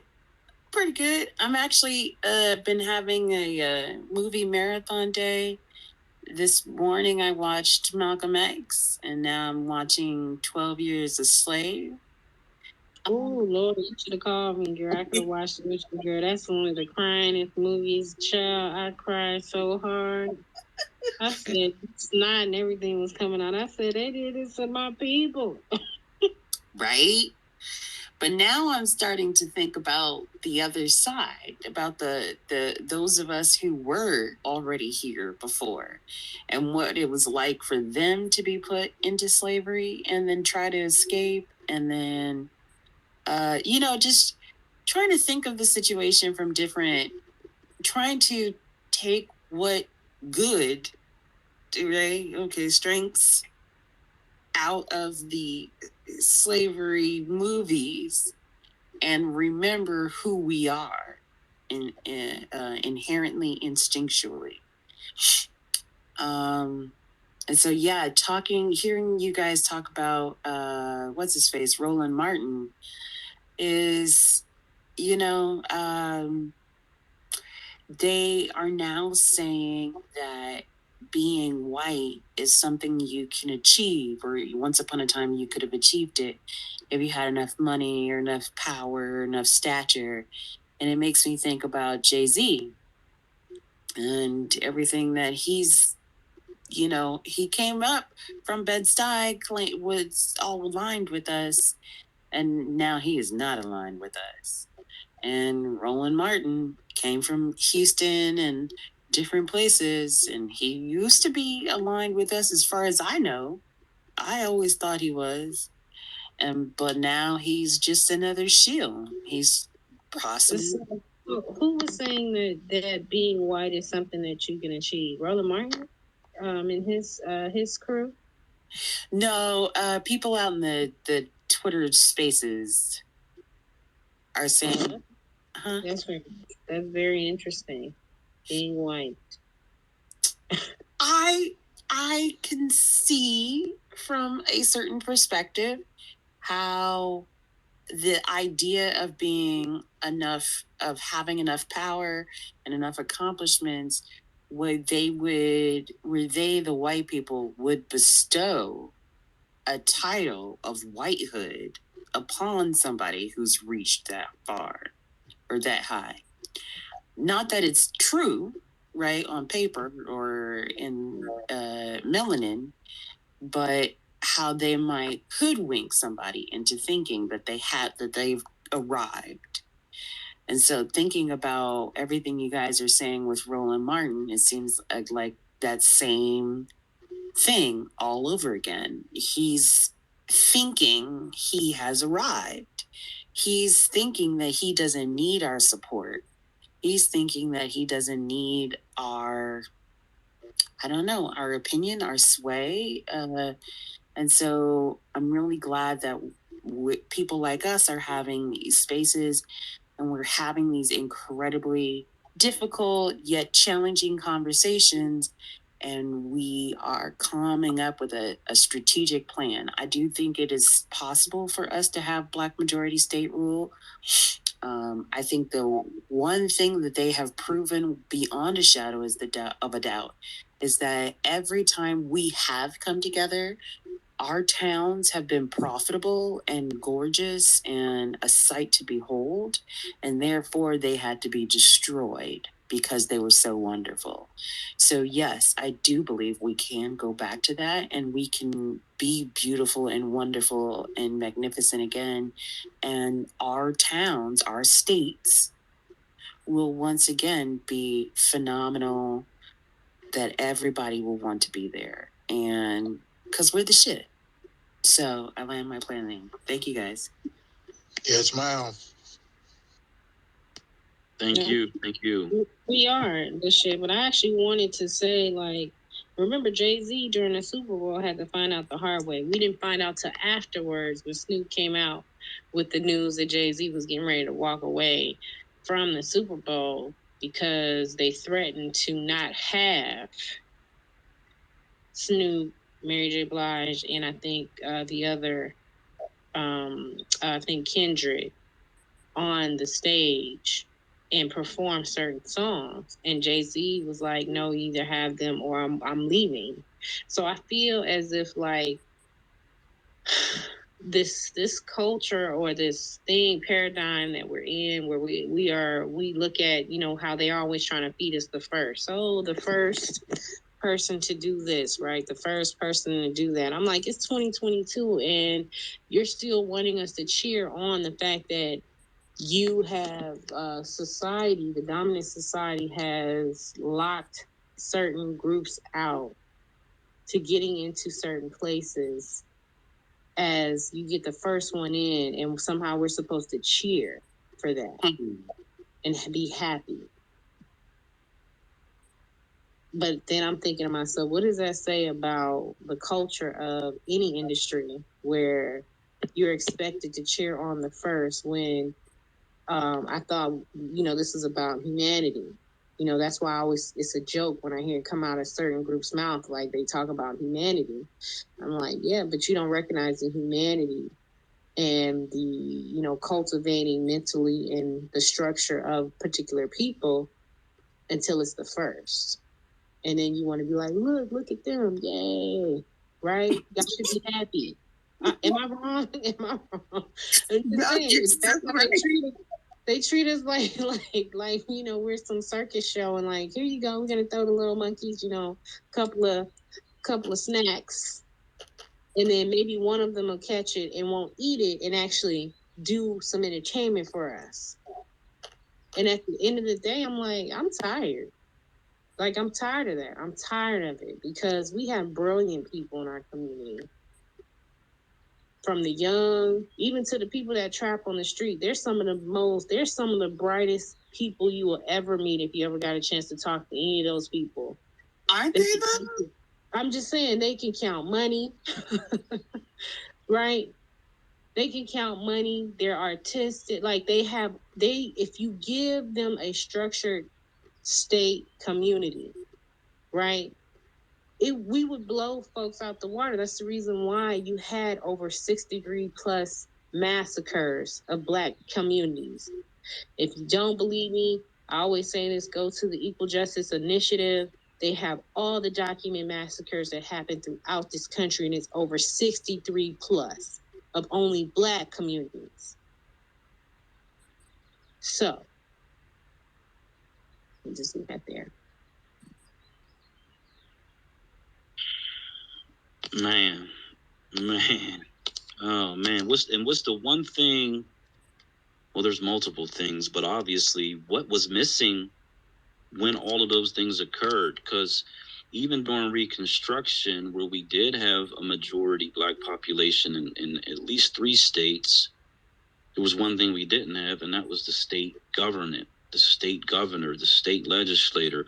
We had Union troops. When I did this whole post on Freedmen, and you know, a lot of these lynchings and I mean, just all the documentation surrounding some of them, just like tens of thousands of these inhumane people that surrounded one Black man to lynch him. You know, some of these stories are so dark and demented, it's hard to even get through.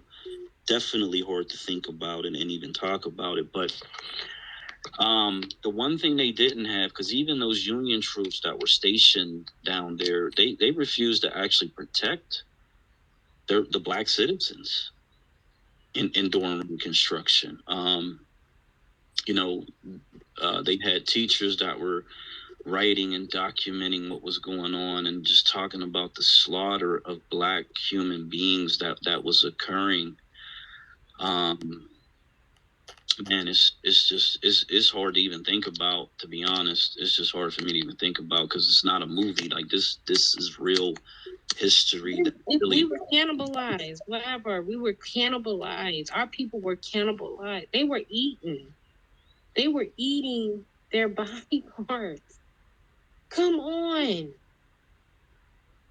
I don't care how many Schindler lists you have to write.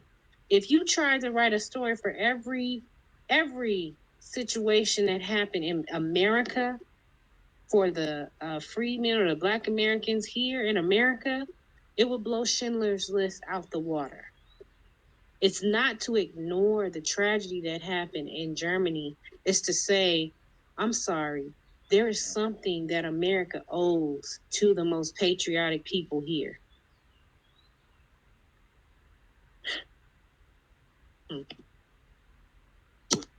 When you bring up Schindler's List, look up a holiday that's called Purim, Purim, and there's a hashtag of it. I think it's been celebrated around this time of the year. I know their calendar changes year to year, but I was posting stuff about that a couple weeks ago. It's essentially these people in blackface in these, what, you know, kind of look like Halloween costumes, but it's them dressing up as us in full blackface. Very, very, very disrespectful.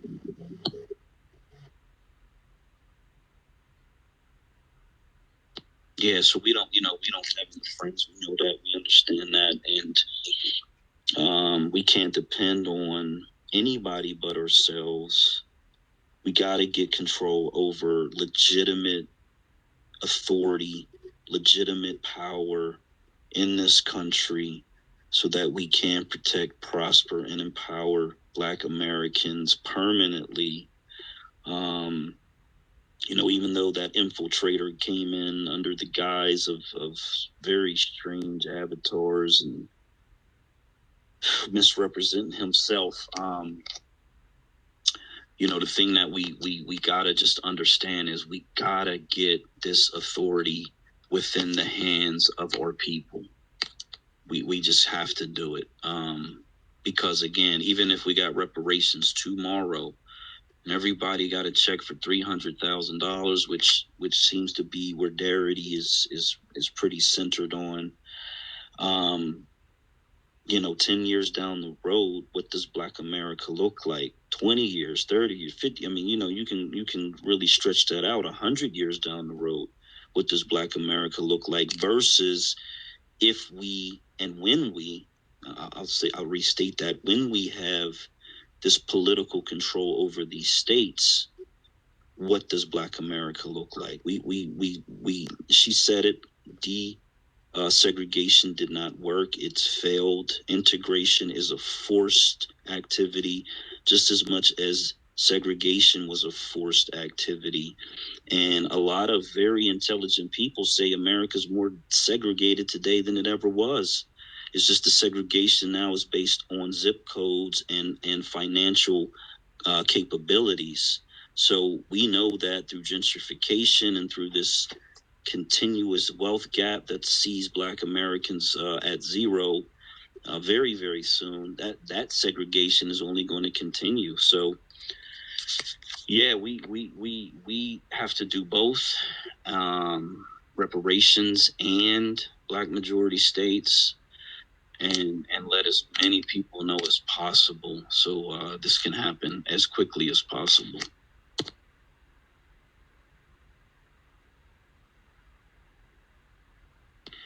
If anybody would like to step up, we got a lot of people in the room. I posted this thing is under psychopaths.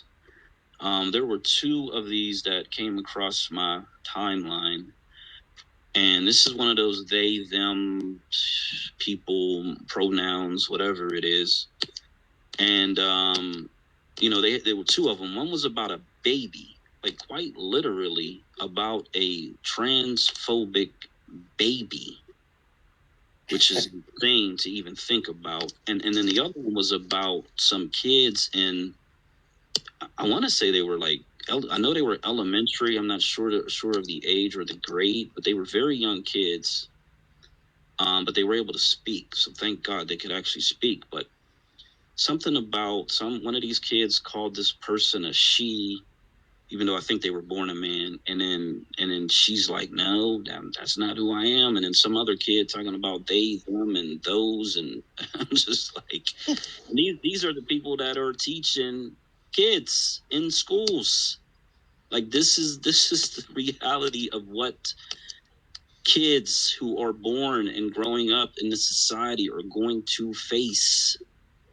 And this is something that's definitely going to get worse because white society has figured out a long time ago. I look back in that Freeman Bureau, and when I did that Freeman thread, it really exposed how white society, when they see the money train, and they saw Freeman as a money train, they got out in front of it.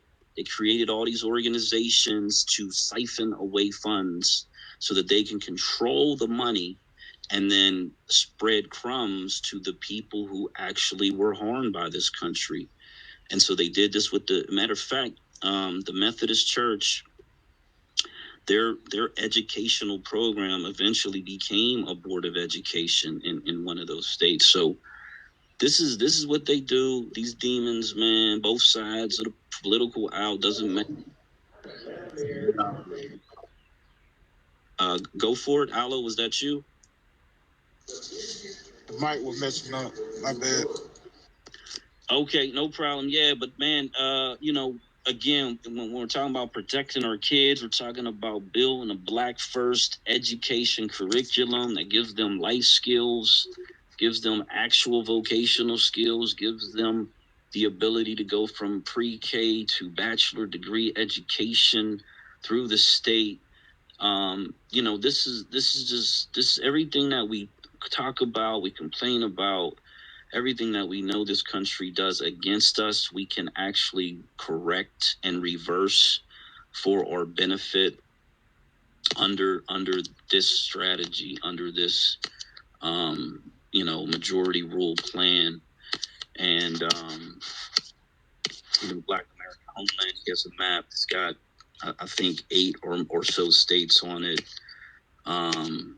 I've got the Black State of America map, which definitely has about 8 states, and then I have some overflow states for once we stabilize our population and are able to grow our population into the surrounding states. This is another thing I posted, and again, this is just school. So we know about this person who won this swimming meet, and the girls. This is like karma for white liberalism, as far as I'm concerned. However, it's eventually going to affect Black women in a very negative way. So this quote is, "We were uncomfortable in our own locker room. This person, trans swimmer, doesn't always cover up her male genitals when changing, and their concerns were ignored by the coach." Now, this is on the college level, but take the time to realize that this is going to be on a high school level and a middle school level very, very soon. You're going to have situations where these particular individuals are going to be walking around with no clothes on around young Black daughters. Like, this is insane. Like, this is totally insane. And this is like all coming from one side of the political aisle. It's demonic as far as I can tell. And this is the craziest thing in my book, which I wrote like 4 years ago. I acknowledge that there is this naturally transgendered identity that has existed through much of human time. It surfaces all over the planet, and all of these ancient cultures. The native tribes had 5 different genders. Different African tribes recognize all these different genders. The reality is they need to be separated as a specific gender, so that in the book I talk about a naturally born male, and then a naturally born female, and then a naturally born transgender, and that could be all of this LGBTQ, etc., so that they have their own facilities, they have their own sports teams, they have all of the things that we all have as a gender, male or female.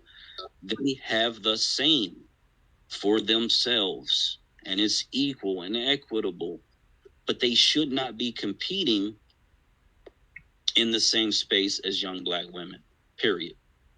Because again, we haven't seen it yet, but it's coming. So, William Thomas, who is now Leah Thomas, was 462nd placed in the male sports, as a male swimmer arena, and decided to switch and play first over the women's overall swimmer and at the university. I can't even remember the university now. However, I think it was just untimely the way things played out. I also believe that I was talking to my teenagers about it, and my daughter was like, well, we should, there should be space for them to compete as athletes. I don't think anyone should ever be denied a space to compete, but you can't deny that you have a advantage strength wise, just pure genetics over a female. And any female that tried to challenge me on it to say, no, there's women that can compete against men, I would tell you, you know what, there might be some, but for the majority, and you're talking about in top athleticism, I have not seen one. Unfortunately, that's why they have races split up now for men and women, because even the maybe the lowest competitive athlete, all-time athlete, could be the top female, in a race. And I mean, that swim meet just proved that.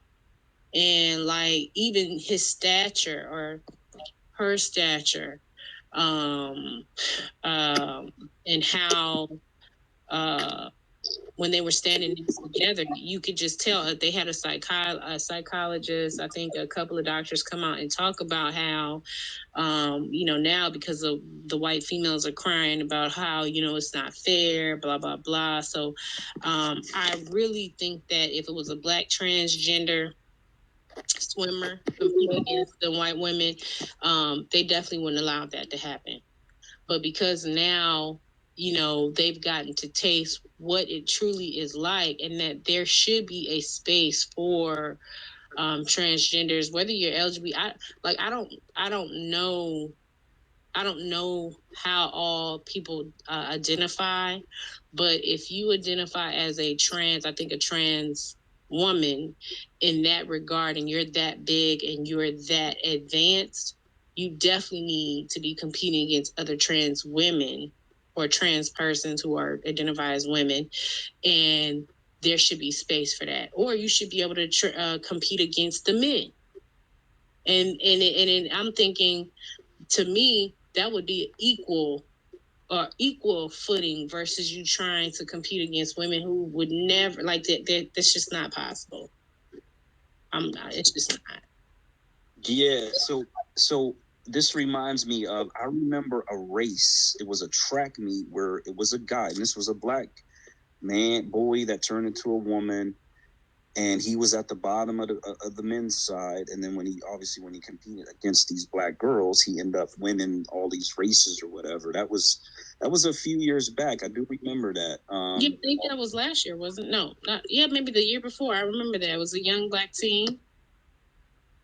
Yes, young. Yep. Yep. I remember that. Let me see if I can get my mic back on. Yeah, so like you're saying, imagine it. So when that story, the swimmer first broke, I was like, man, we need to weaponize the Black trans against these white girls so we can really pound on them and show them exactly how brutal life can be. But yeah, they quickly have shifted to, they want to create some sort of universal category to stick all these trans women into now. So they're moving really, really fast to try to correct this mistake that they made. But yeah, that's so interesting. I see Wani has her hand up. Yeah, that race was very disgusting, and anybody who would be a man and race in that race is a disgusting person, in my opinion, knowing that they're going to win like that. That's not a win at all. But I don't see how they can have their own category, because what are we going to do? We would need 2 more categories for people like him who have, I guess, taken female hormones, and so they're not as fast as a man or not as strong as a man. And then for the women who have taken male hormones, I mean, this, they just need to either swim with their original gender and stop bothering everybody. These people fought and worked very hard for those positions in sports, and they shouldn't have these people sabotaging and throwing monkey wrenches into something that they worked very hard for. It's just disgusting. They should be ashamed of themselves that they did that. Is it like that in the men's sport? Because I don't think they have that issue, because I don't even know, do trans men win? I don't know. That's a good question. I've never looked into that one, and since you said that, I've never heard of a trans man actually winning any type. I have to look that up. Any competitions against any of the men? Yeah, it's not going to be the same thing, because obviously men are stronger, and that's when it's going to really show up. But this is not our problem. They need to compete with their own genders. They can't do that. It's extraordinarily unfair.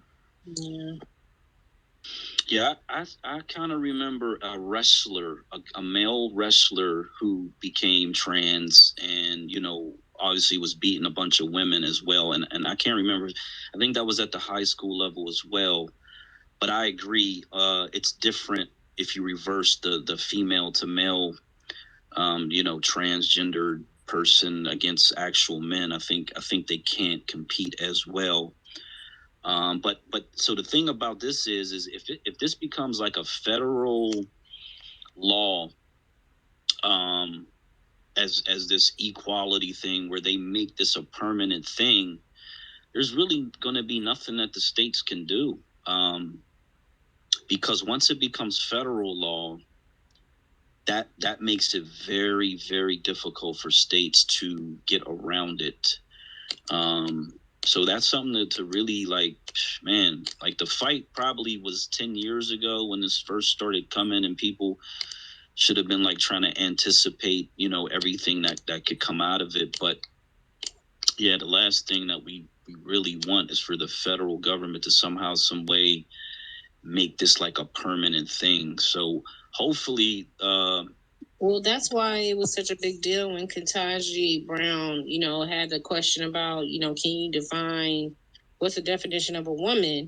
And I'm thinking to myself, well, we should still be able to say what the definition of a woman is, because whether you agree or not, there are going to be trans people who identify or live their lives as women, right? So, but the definition doesn't change. And she was just like, well, I'm not a biologist. I'm thinking to myself, well, I'm not a biologist either, but I know I could look at myself every day and confirm that. You know what I'm saying? Like, I don't feel like that should be I don't think that that's an argument with someone else who lives their lives as a trans woman. I think I earned this right to live in this body because it's the only body I have. So I don't know. I don't know why it was difficult. I mean, like, I'm not going to be remiss to say that we know that Black woman on the Supreme Court going through the process has been, hit with a lot of white supremacy nuances, racism nuances, even hell, who brought up the damn book, if Black children are born inherently racist, right? And then you go and search the book, and the first thing the book says is children are not born racist, that they are taught, right?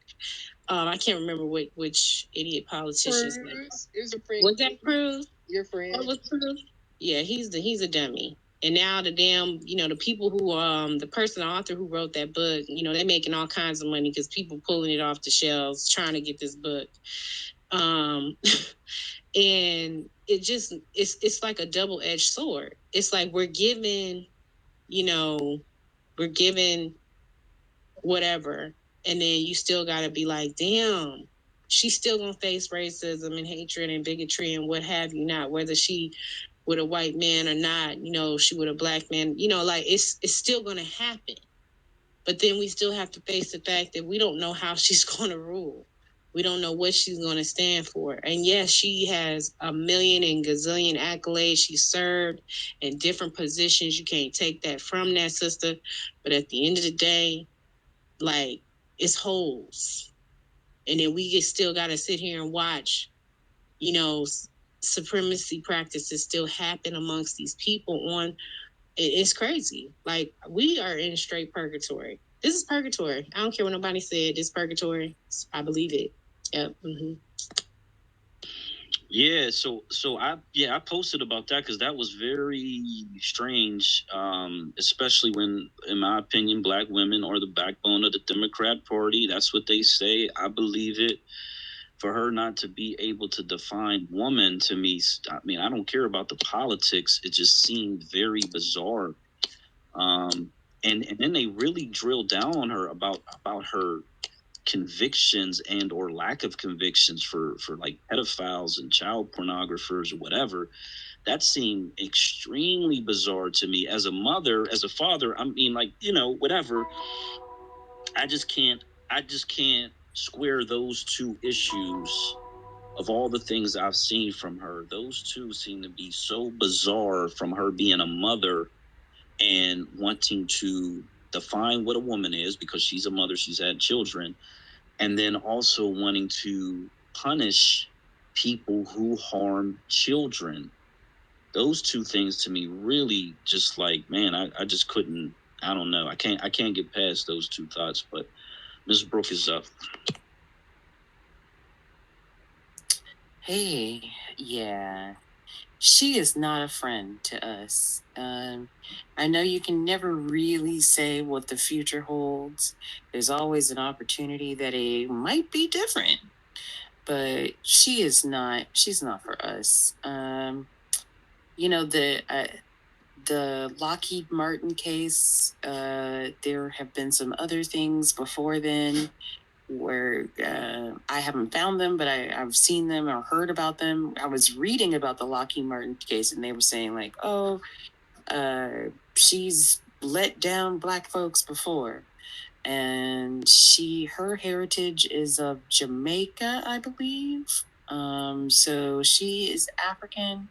She is not going to be about us. So basically, she is another Clarence Thomas. Yeah, she just happens to look like us, but she's not about us.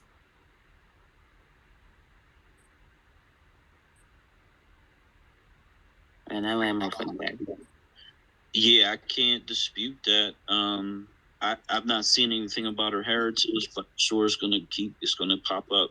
So we got married Black parents in the building. Oh, they're married. Hey, Mary. We ain't What heard up, from what you up, in a what minute. up? Hey, Listen. Byron, how are you? Listen, man, I had a shit show of a day. Like, it was, I don't even want to get into it, but I'm sorry I'm late.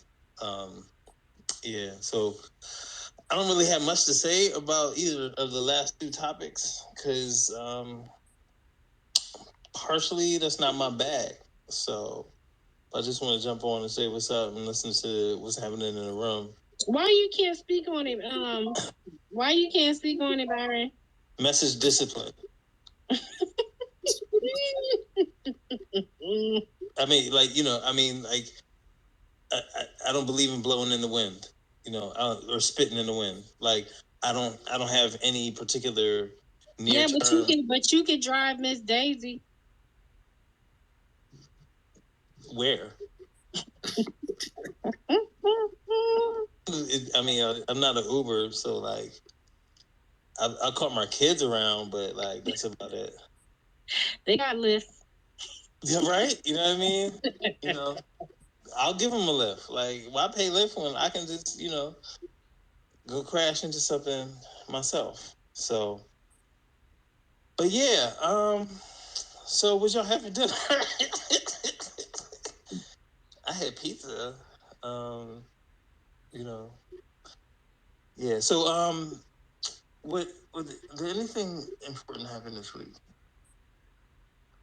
A lot. I've been posting a lot. It's a lot of tragedy, unfortunately, but what did happen, even right before the space started, is oh no, wait, I got you. Yes, what was her name? Who is, and I know this is not a topic I usually wade into, but Jeff Bezos' wife.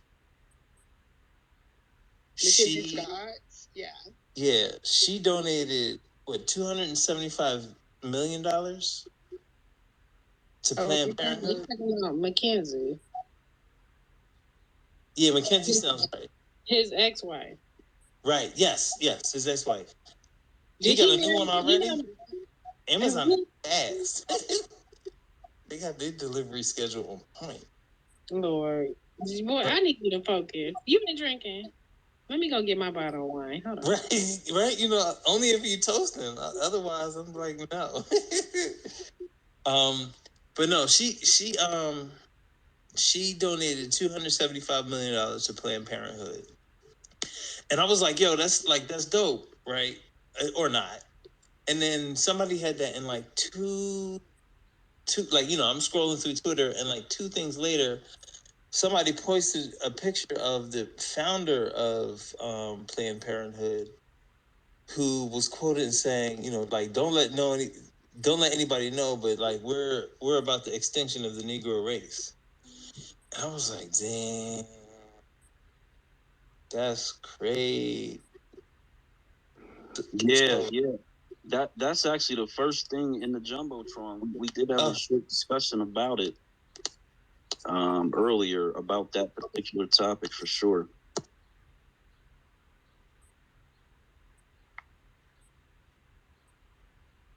Right.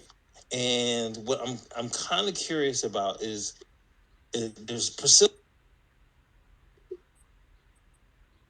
How long she's been here, and I wanted, like, it looks like she's a Black / Asian conservative, and I don't know how far whether she's heard what our plans were and what she thinks about them, because I don't know, I don't know many Black conservatives. So Priscilla, if you want to come on the mic, I would invite you to raise your hand and ask us questions about what's going on.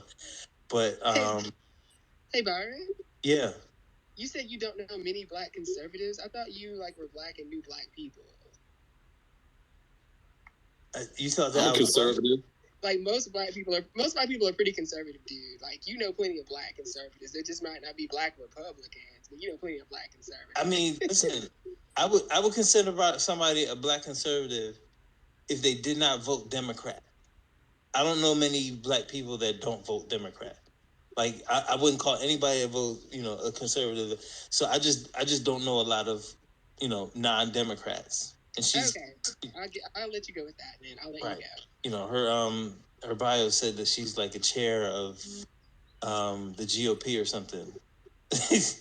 Well, in what seems to be Colorado. So have you guys I'm about to tell people read their rights.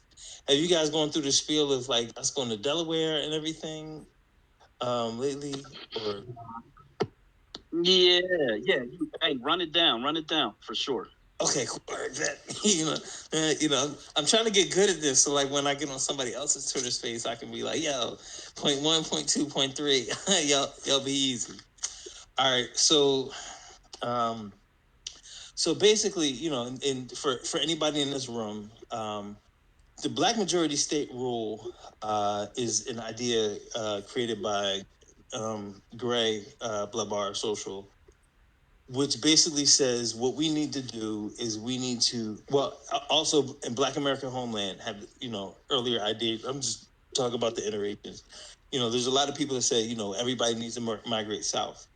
But the specific thing that we're in this room on the regular basis talking about is to find or select a place where we all go in order to become the voting majority in the state, so that we are no longer at the whims of the Democrats or the Republicans or whatever, party, conservatives or liberals or whatever. And we actually have a voice in governing ourselves and creating a political agenda and an economic agenda that facilitates our own growth. Because, as it is right now, there's no state in the nation that we actually have control over, and not in terms of control over other people, but just control over ourselves, because we're kind of aiming at self-governing. So what Gray has figured out is, in order in order to do this the fastest, we have to find the state with the least amount of people, and even the county with the least amount of people. And what he's found, in his research, is that Kent County, Delaware, only needs 75,000 African American blacks, African Americans, freedmen, foundational Black Americans, whatever you want to call yourself, in order to achieve a majority in that county. And somewhere around the world, the number of 300,000 new Black voters in the whole state of Delaware, in order to have a 60%, around a 60% of the voting population. So when we say, hey, we want X, we don't have to go through the Democratic Party or the Republican Party and try to negotiate what it is and be, subordinate to their platform. So we want to have an agenda, we want to have a political say in what it is, and not mediated by somebody else's platform. So what we aim to do is move as many people to Kent County, Delaware, as fast as we can in order to, populate it, start driving change and making legislation that, that benefits us. And, because I think the number is around 44% of Black Americans live outside of the South. It isn't a far reach to peel off, let's say, there might be about 3% of the people that live outside of the South. If we move to Delaware, then we'll be able to achieve that majority. And it's funny that the Delaware's little um, lingo is they call themselves the first state. So not only will they be the first state that signed the Constitution, they'll also be the first Black state, which I think is kind of funny. So that's so we're here basically trying to spread the word, or spread the gospel of creating a situation where we don't have to negotiate with two different parties, neither of which have our best interests in mind, to get legislation and funding for things that we know, like, love, and rely on. So that's the political wing. My particular passion is the economic aspect, because if you move 500,000 people, and I say 500,000 people because I'm assuming that 300,000 voters would, some of them people have kids, right? So as you move 500,000 people to a place, you're going to need infrastructure.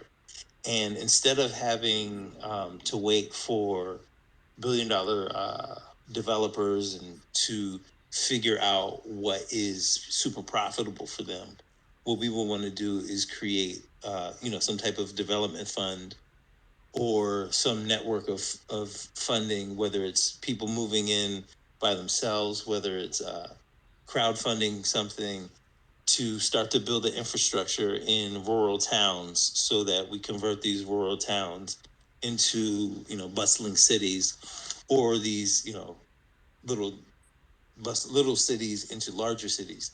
Because right now Delaware has, I think it's 1.5 million people. So if we're going to add 25% of the population, we're going to need builders, we're going to need electricians, we're going to need people that lay asphalt, we're going to need people that run fiber optic cable. We're going to need a whole lot of stuff. And what we don't want to do is just say, hey, we're going to move there and wait for Fortune 500 corporations to figure out what their, what type of profitability they want to have, what type of profit margin they want to have on this. And what we'll be seeking is to, get the word out and have people move down there, and then, create dense walkable cities. Now, my particular thing is, we would want to come up with a plan for how we could build a 10,000 person city in in 1 square mile. Because if you look at something like New York, in parts of, I think, Manhattan, average population per square mile is somewhere around like 23 or 25,000. So 10,000 people in a square mile ain't that bad. If especially if you create a whole lot of vertical buildings, so like 8 to 12-story buildings intermixed with lots of parks, orchards, places for people to play sports and whatnot. A lot of green space instead of having a concrete jungle. So a lot of what we're talking about is trying to figure out what it is that people want, how we can start kickstart this, and what do we have to do to make this a economically fruitful proposition, so we can attract people, not just for the political agenda, but the economic agenda, and vice versa. Because some people want to come in and make their money. That's cool, but vote with us. And some people want to come in because they're committed to having Black self-governance, and come over, and we got jobs for you to build stuff. So in this whole thing, there's a big opportunity to have people to open businesses. So it's not like we're going to do this and say, hey, Target, come here. We're going to build a competitor to Target. We're going to build a competitor to Walmart. We're going to build a competitor to Dollar Tree, to McDonald's, to Chipotle, and all of these things. So it's going to be just a dense network of Black businesses building this up.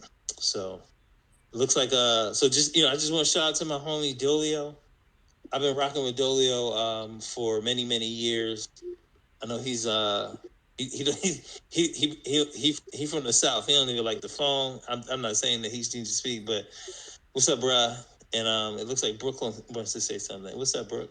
How you doing today? Hey, I'm good. How are you? Listen, man, I had a shit show of the day, but I'm here now, so I'm excited about life again. Awesome. And tomorrow will be a better day. I love what you said about building our own. I run a supply chain startup that is building out a supply chain where we connect Black farmers and Black retailers.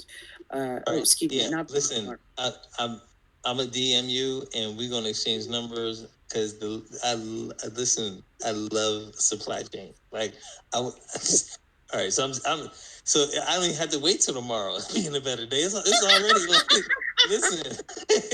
You just made my whole week. Yes. Okay. Talk to me in supply chains. That's my love language. Okay. Look, am I the only one that loved Brooke's laugh? I feel like I'm the only one. Like, if you could get that laugh out of Brooke, thank you. Then life is good. That's how you know it's funny for real.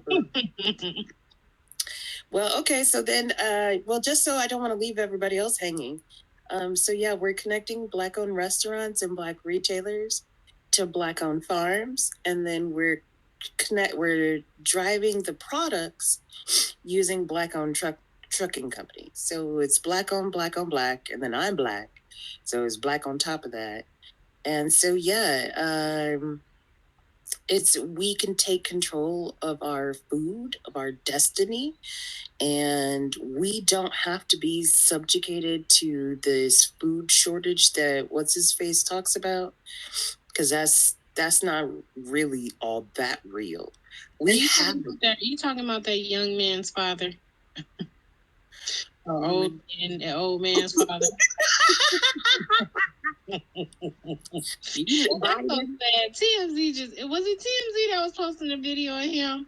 Who's he posted that video? That boy. Somebody need to get him into some counseling. That's yeah. Mm-mm. Well, I mean, they say that Ukraine produces a lot of wheat or whey, but there's no reason why we couldn't grow our own source or have been growing our own source. What I'm trying to say is basically with the proper planning, even with a war, we still did not have to go to the extent of, there's going to be a food shortage. And to be real, in the supply chain, yes, it was bad for a minute. We did lose a lot of people across the world. However, beyond that, the stalls in the supply chain are mostly man-made. So, Brooke, can you say that again for the people in the back, please? Please. All these stalls in the supply chain, they're mostly man-made and therefore man-solvable. And man making profit because of it. Thank you. So yeah, we need to have our own and just let them, they can do whatever they want to themselves. But for us, we're going to take care of ours. So yes, please DM me. Thank you. Hey, Brian, really quickly, can I say something? You have the floor. Thank you. Hey, everyone. I would like to say Brooke is absolutely phenomenal, and she is 100% truth about what she's doing with her business. I've had some close workings with her, and she's doing great things, and she's getting some great people on board to help her build this out into a big reality. So she is 100% real. That's all. Yeah. So, before I want Dolio to get on the mic, but before he does, I wanted to say that a lot of times when people talk about this, when people new to this conversation hear like, oh yeah, we're gonna create our own black state, they say, oh yeah, how do we protect ourselves and do all this, and they assume war, and they assume something like that, and that, like, that's cool. I'm not saying it's not going to happen. I'm saying we're going to prepare for it, etc. But I have a degree in history, and one of the things I started studying after history, not was basically not just wars but supply chains for wars. Like, there's a couple books that I've read about, one of my favorite books was this great little book called Alexander the Great and the Logistics of the Macedonian Army.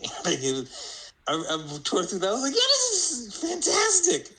Because, if you're going to go get into a protracted struggle, um, you need food supply.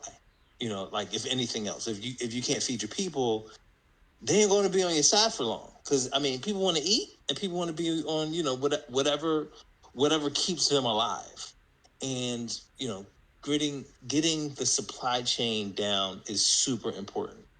And another thing that has me in that is one of my, literally my far and above favorite revolutionary is a man named Amilcar Cabral. He was the I guess the spearhead behind the liberation of Cape Verde Islands and Guinea-Bissau, and he's actually a really sharp ass intellectual. But when he was studying, he got a degree from Portugal, somewhere in Lisbon or whatever, in agronomy.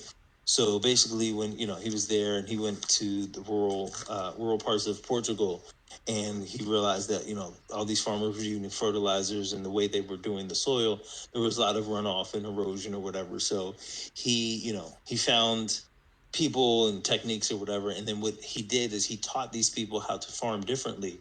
So in rural Portugal, they were able to, like, double their harvests while not using fertilizer, not having to pay, for big fertilizer, and increasing their crop yield so they could both feed themselves and continue to, sell it on the export market.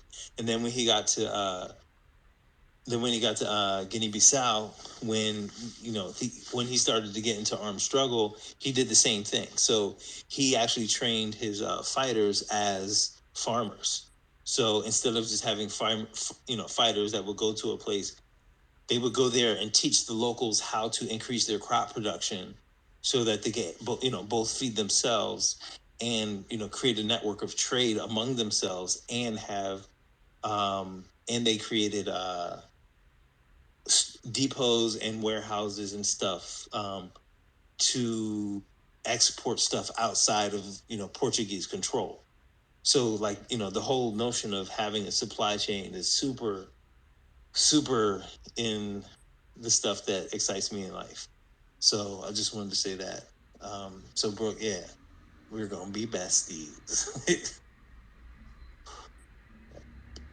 Hey, I wanna mention we had a gentleman who lived in Maryland, I believe, last weekend, who was opening up several grocery stores, and was talking to us about it, explaining the process of what he was going through with that.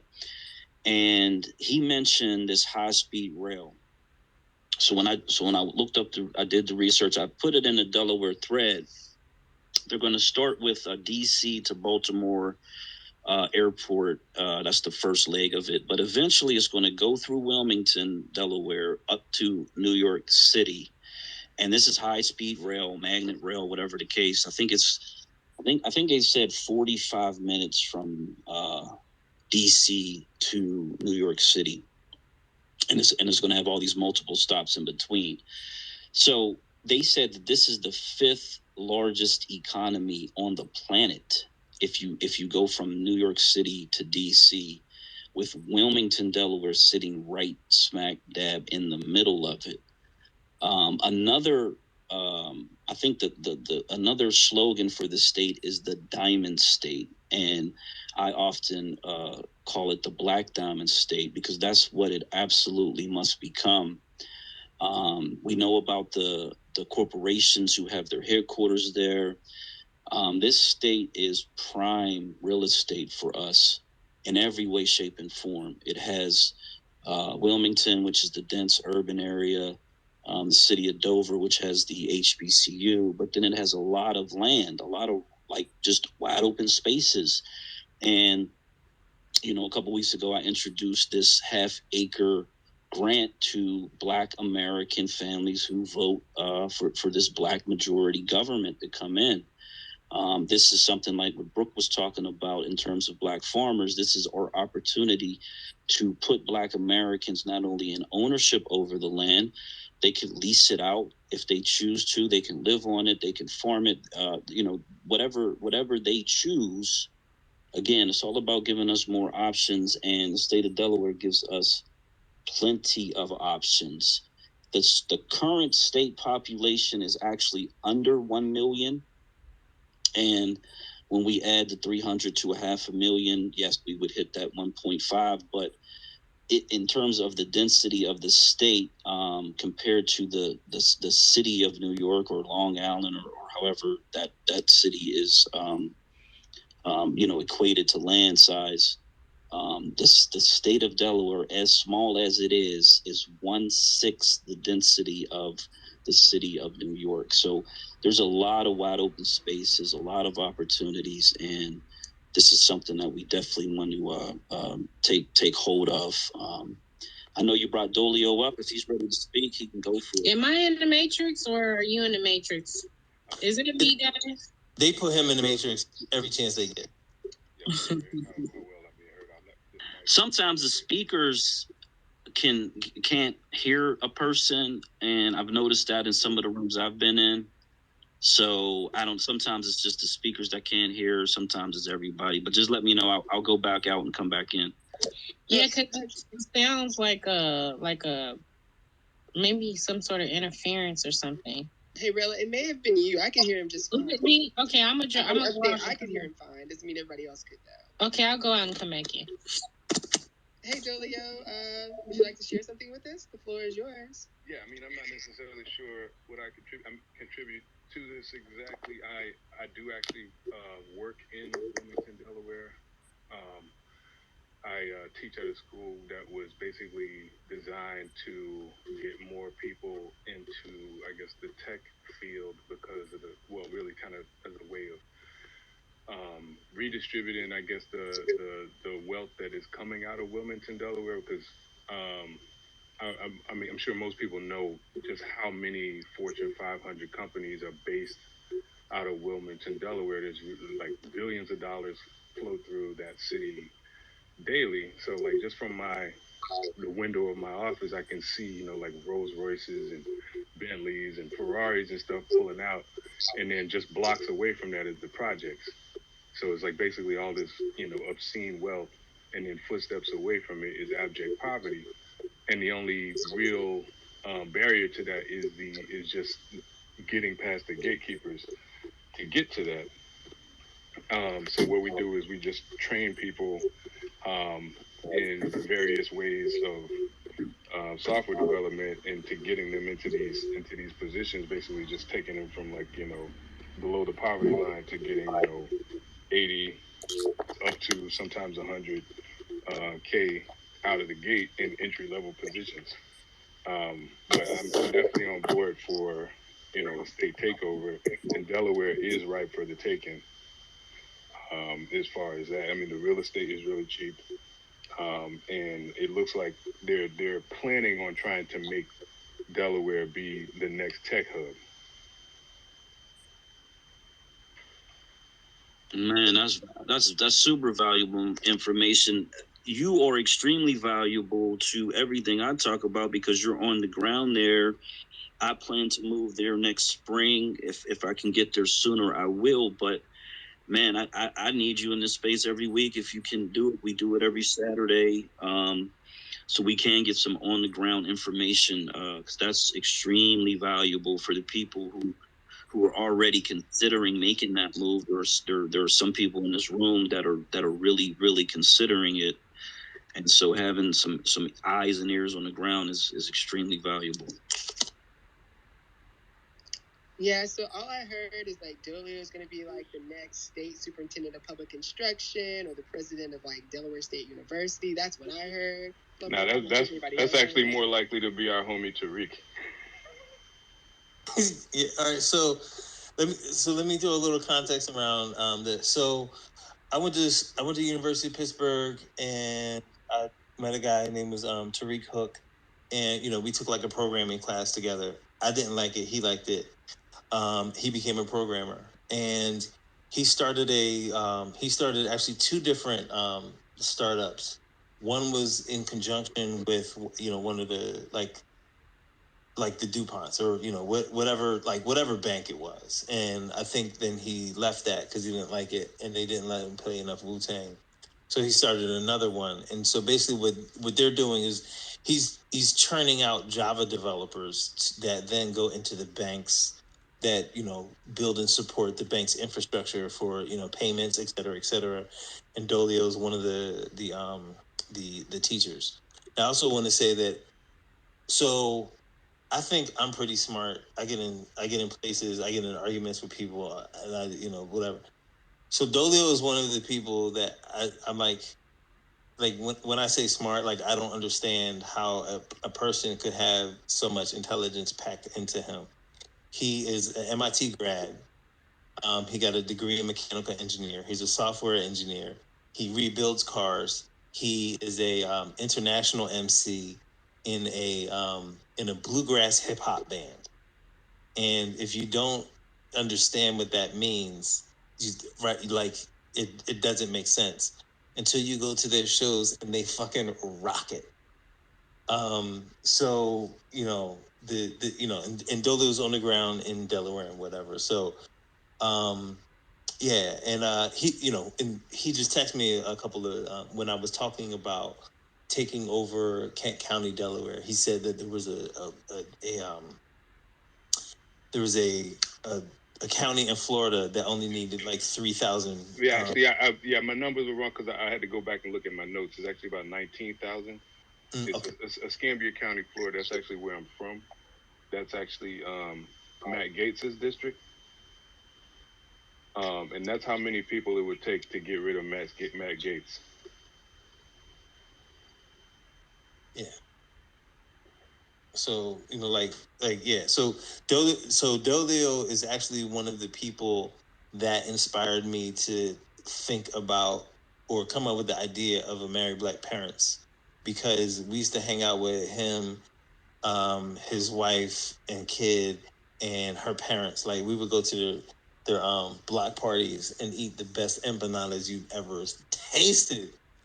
Um, and like we went there enough and started seeing friends, and we were like, yo, like hanging out with other married parents is the shit, right? And then my wife, and we had like a couple white parents, and they like my wife's not really about that life.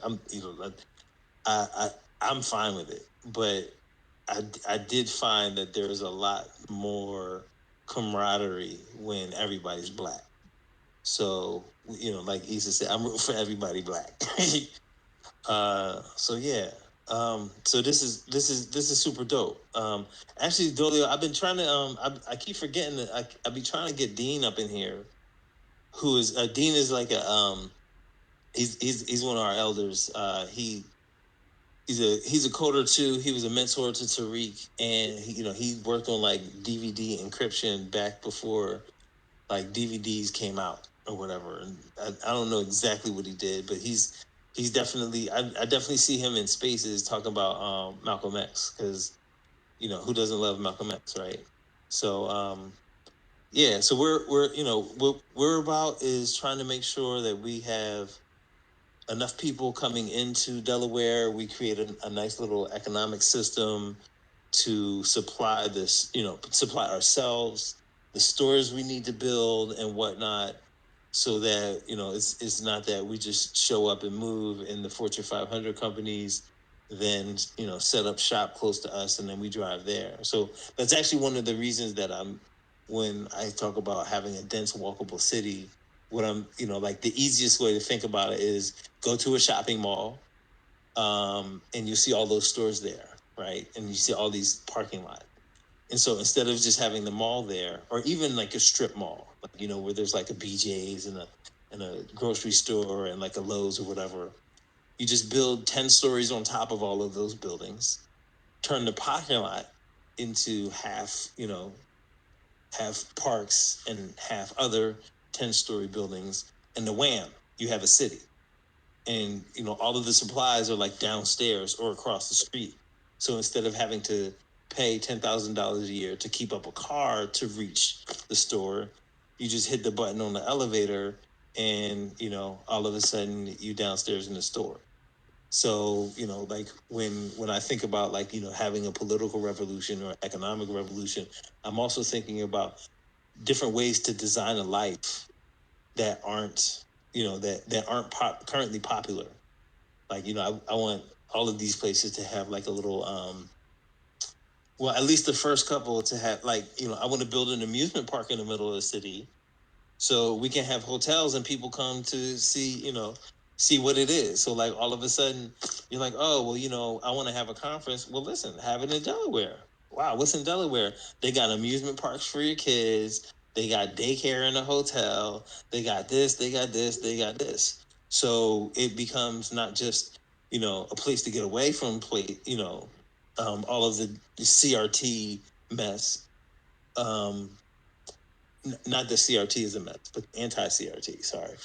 But, like it becomes a destination where people can go to and be like, listen, oh, we built this. Listen, my wife, my actual avatar is a picture from my wife's book. And she wrote a book, and she now is connected with a lot of authors doing all of these books and whatnot. And I'm like, well, listen, why don't we make like a little kids amusement park and just fashion all of the rides around Black authors that made all these children's books. So instead of just going to like go see Disney, we gonna go see the book's called the Princess of Picky Eating. Like we gonna get on that ride. So then that becomes the basis of intellectual property. The basis of like you can create movies around it. You can create all of this stuff, but the important part is that it has to be concentrated before it gets spread out, right? Like everybody has these ideas in all of these different places. And what happens is, like we're building all of these businesses far from each other. And what we really need is a geographical place for us to be able to build from scratch and have, the guy from that's building the grocery stores in DC. His name is, this is for Brooke, because his name or his Twitter handle, not the actual but like his name or whatever, like mine's Married Black Parents instead of MVP_life. So his Ravens dot, I think it's Ravens.us. I'll look at it again, but yeah, so I'll look at it again. And Alexis, what you got? Three things actually. Thank you for all that information. Anybody that you recommend, Byron, I automatically know it's better to bring them all, and appreciate you bringing people to the space. Number two, please DM me the title of your wife's book and where I can purchase it. And lastly, I'm going to beg all of you good night. I'm growing sleepy-eyed over here, and I'm going to go get some rest. But thanks all for the conversation. I look forward to talking to you again next weekend.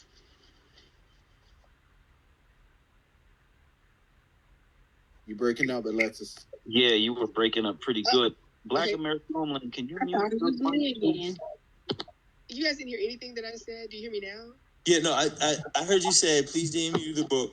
Okay. Oh, and then now I'm getting sleepy, so I'm going to say good night. Yeah, Thank you all. Yeah. It's good to talk to you all. Bye. Okay, bye-bye. Thank you for coming to the space. Absolutely. Night, Alexis.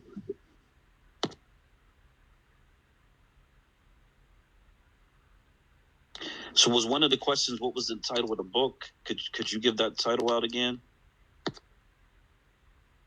Okay, yeah, I was DMing to her. It's called the Princess of Picky Eating Tries New Foods. You know, she worked on it for a couple of months. Like, I mean, you know, I love my wife. She's amazing in every respect. And then she was like, I want to write a book. And then she wrote it and she got an illustrator and she was like, do you want, you know, and then she was like, do you want to read it one night? And, you know, I'm kind of picky about the stuff I read because I read a lot. And woo boy, I like halfway through, I started tearing up. I was like, this shit is beautiful. Like, you know, there are some books that you read and they're like nice, but I was not expecting how magnificent it was. So she's a dietitian and, you know, she loves nutrition and all that stuff. So what I really liked about the book was how you know, like the book is about my daughter who is a picky eater. And so she, you know, she wove in all of these, you know, nutrition themes, but it didn't seem heavy handed. Like, you know, this is what a carb is, or like it didn't. It seemed like a story that just happened to have nutrition information and stuff in it. And then, you know, a couple of weeks ago, she was saying about how, you know, when the story was going through, like she, you know, she made sure she had like a carb, like no, a vegetable, a protein, a fruit, a starch, and like something else. And like I didn't know that. And when she said it, like, you know, this is a year after the book was written. I was like, you know, I didn't even know, like it was crazy. So it was a fantastic book. It's called The Princess of Picky Eating Tries New Foods. She's actually working on a second book called Grow, Eat, Repeat. And it's a love letter to Black Eyed Peas because, well, boy, do we love us some Black Eyed Peas. And you know, she's writing that, and you know, she's almost done that. It's supposed to have launched, but her what's this? Her illustrator is actually in Ukraine, so you know, the last couple of weeks has been a little harrowing. Like they just wow to be like, oh yeah, oh you're getting bombed. Like, can you send me pictures that I want you to draw? Which is kind of weird, but yeah. So is the Princess of Picky Eating Tries New Foods coming to a amusement park near you? So yeah.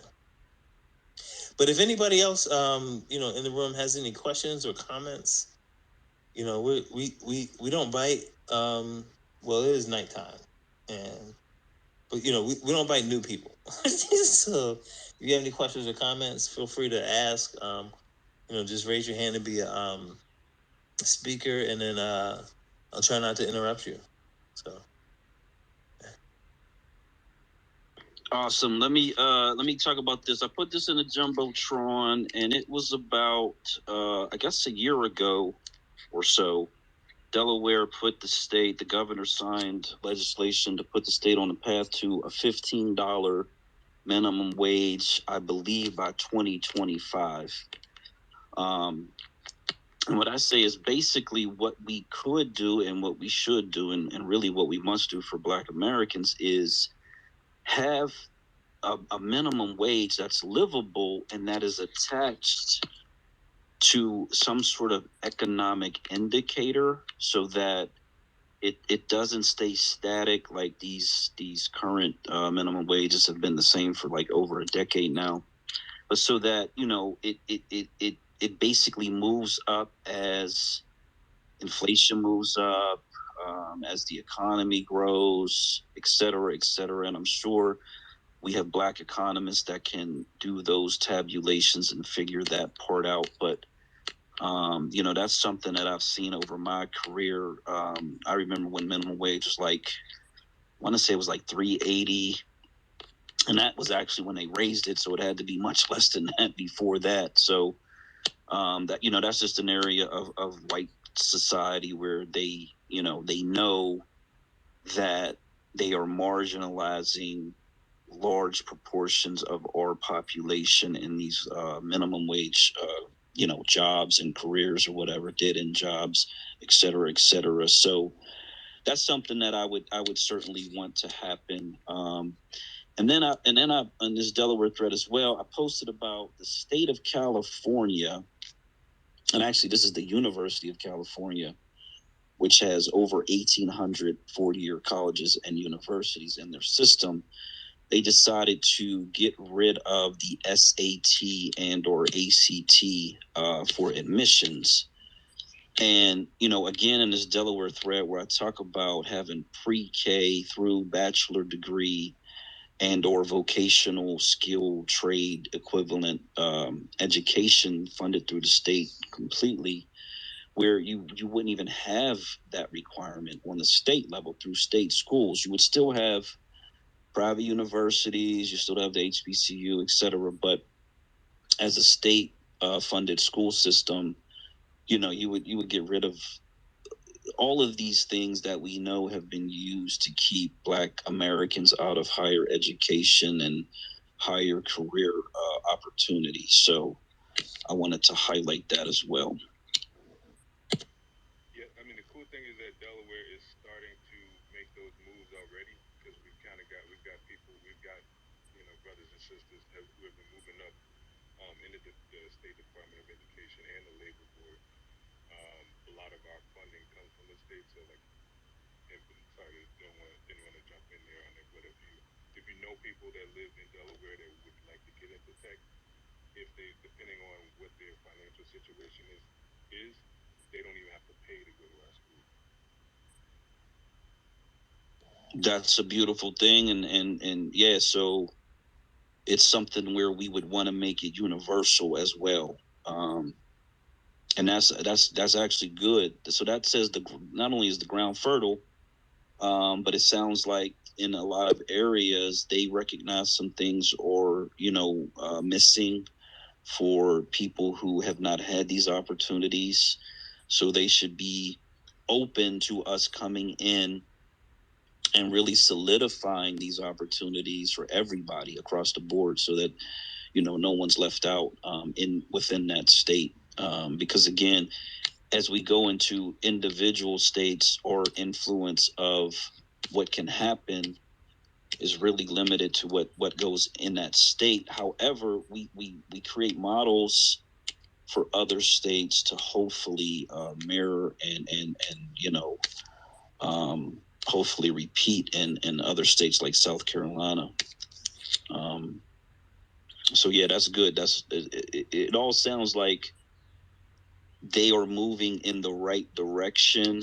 But we know historically, when any other group is in control of everything, it really makes it difficult for Black Americans. And that's probably why, as you stated, you came from out of the state and you're coming in to try to help catch up as many up to speed in the tech field, which again, this is a field where, speaking about Ukraine and the war and everything else that's going on, America outsourced tech, manufacturing, etc., all these major industries outside of the country because the corporations wanted it. They wanted the cheap labor, of course, but they really neglected the actual Black American citizens. And that's, for me, that's all I focus on. That's all we try to focus on here is Black Americans, and the fact that they neglected us and really didn't create those lanes for us for decades. So it's just our time to make it official, make it permanent, and really not depend on them anymore at all. Like really, because they could do it today. They could have these programs today, and they could disappear tomorrow. That's the reality of our political situation in this country, and it really will always be that way until we have a real significant control over the process. So in terms of control, I just wanted to say for the room, one of the things we're angling for, when we achieve black voter majority in a state, there's a couple things happening. First, we get a governorship, and that's pretty dope because we get to say who we are and what we're going to do as as a as a state, and that's the legislature. So, right now, if you were in a county and you were, like down in, was it Mason, Tennessee, the comptroller was like, y'all need to renege on your, city charter or whatever, or I'm going to do X, Y, and Z. And, like if we were the state, we wouldn't say that. So, what we're looking at is to put people not necessarily in high places to stump for us against all of the other stuff. No, we're going to be the majority, so we're going to stump for us throughout the whole state. So that's just at the state level. We'll make sure that contracts are fairly bid out. The money is spread for locals, et cetera, et cetera, et cetera. And on the national level, what happens is we would pick up, one person in the House of Representatives, which is not that significant since there's 435 of them. But we will also we would pick up two senators. And one of the reasons that's so important is because, in this election cycle or whatever, there were Democrats and Republicans and whatnot, and there was 50 Democrats, and we were trying to get voting rights passed. But Joe Manchin and the other lady, and I'm gonna just blame Joe Manchin because it only takes one. He did a lot of stuff for the infrastructure bill, whittled that down by 2/3, and with the voting rights, he was like, "Nah, dog." I mean, like he's supposed to be a Democrat. You want everybody to be able to vote, but he's like, "Nah, dog." And it was just one person, 49 on one side and 50 on the other, and it was just one person that had the deciding vote. And like he didn't even have to vote. They wouldn't even bring it up for a vote because he was like, no. So when we have two senators, we can be like, yeah, we're not doing all that, right? Because a lot of this is, like they say, football is a game of inches. And if you just have one senator that is really stumping for you, and we're not talking about the people of the Congressional Black Caucus, because they're Democrats. Sure, they're black, but they're Democrats working as Democrats, running as Democrats, and they have to conform to that because we don't demand from them anything outside of the Democratic Party because most of us are Democrats. But when we achieve, a voting majority, we're not going to be voting Democrat.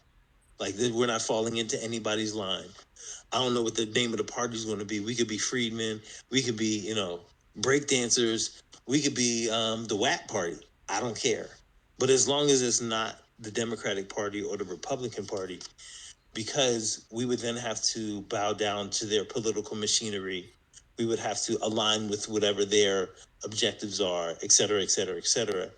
And since we would have, one in the beginning and then later two senators, we would like this would be just real critical power because we're literally in the middle of two warring factions. And what we would be able to say, listen, if you do this over here, I will vote for this over here. And it's not us trying to negotiate with the rest of the Democrats, because then we can make demands of both the Democrats and the Republicans. So when we're talking about self governance, it also has an outsized impact on the federal elections and the federal legislature, because we're not going to be aligned and subsumed inside of any particular party. And I guess if we want to broaden our vision, what's probably going to happen is at the same time, in the southwest part of the United States, in Arizona, Arizona and Texas or whatever, the Latino population is probably going to do the same thing. They're going to, in some places they're going to, they have a significant presence in many states, and they're, like, I expect.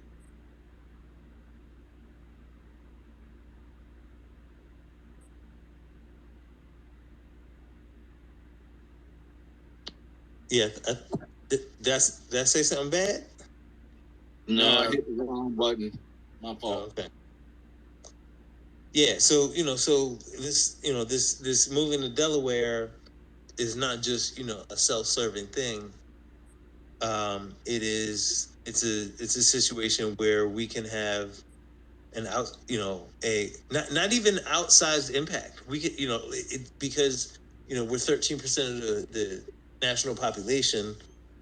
We would start to have the impact that we require, in that we have numerically, but we're just not represented because we are traditionally subsumed within one of the parties.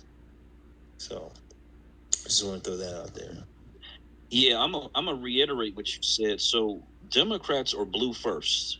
That's it. They don't care about the black race. They are blue first. They are ideologues. They only care about the party line.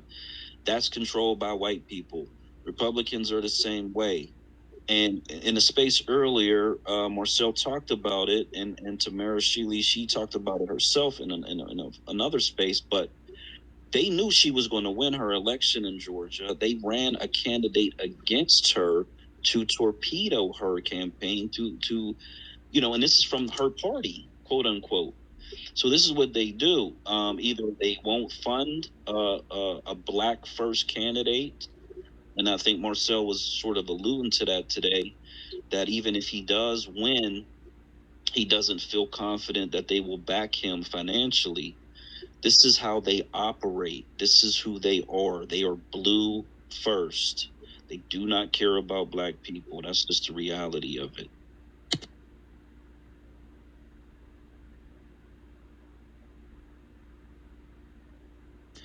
And so, no more crumbs. Hashtag, that was the hashtag of the room. And this week, based on our last conversation about states being able to set up a reparations program, I did some research on it, and what I found is states divert federal funds often. This current stimulus package for the pandemic, they diverted money all over the place. Like a lot of that money that was supposed to go to COVID specific issues went to fill budget gaps in other areas of the state that had absolutely nothing to do with COVID. They do that with the regular, normal federal budget that they get as well. So while the conversation I had with Dr. Darity, he explained it very, very clearly why this would never amount to the same level as the federal reparations. It's not to replace that. It actually would have no effect on the federal reparations at all. It would just be black majority states taking federal funds that they get already and diverting a percentage of those funds to the black descendants of American enslavement. And this may be something as low as $1,000 annually, but it's $1,000 annually for each descendant into a household that they are not getting today. So it would be something, and it would be a step in the right direction, and it'd be something that we can do as a black majority state on the state level, where we take those federal funds and we divert them. Is there ever any stimulus money or FEMA money, whatever the case may be, we could divert funds from the federal government in that manner. That's purely constitutional. They do it all the time. And so that's one of those and things, because we talked about earlier in the space where it's not one or the other, it's all options on the table, all hands on deck. So that's how we want to think about things from this perspective, from the state level perspective.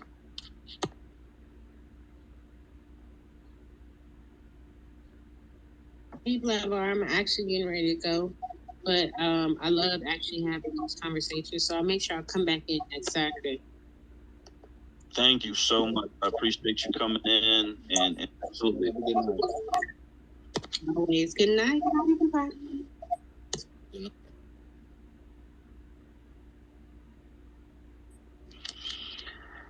Okay. Yes. So you know, when we talk about money, we talk about money.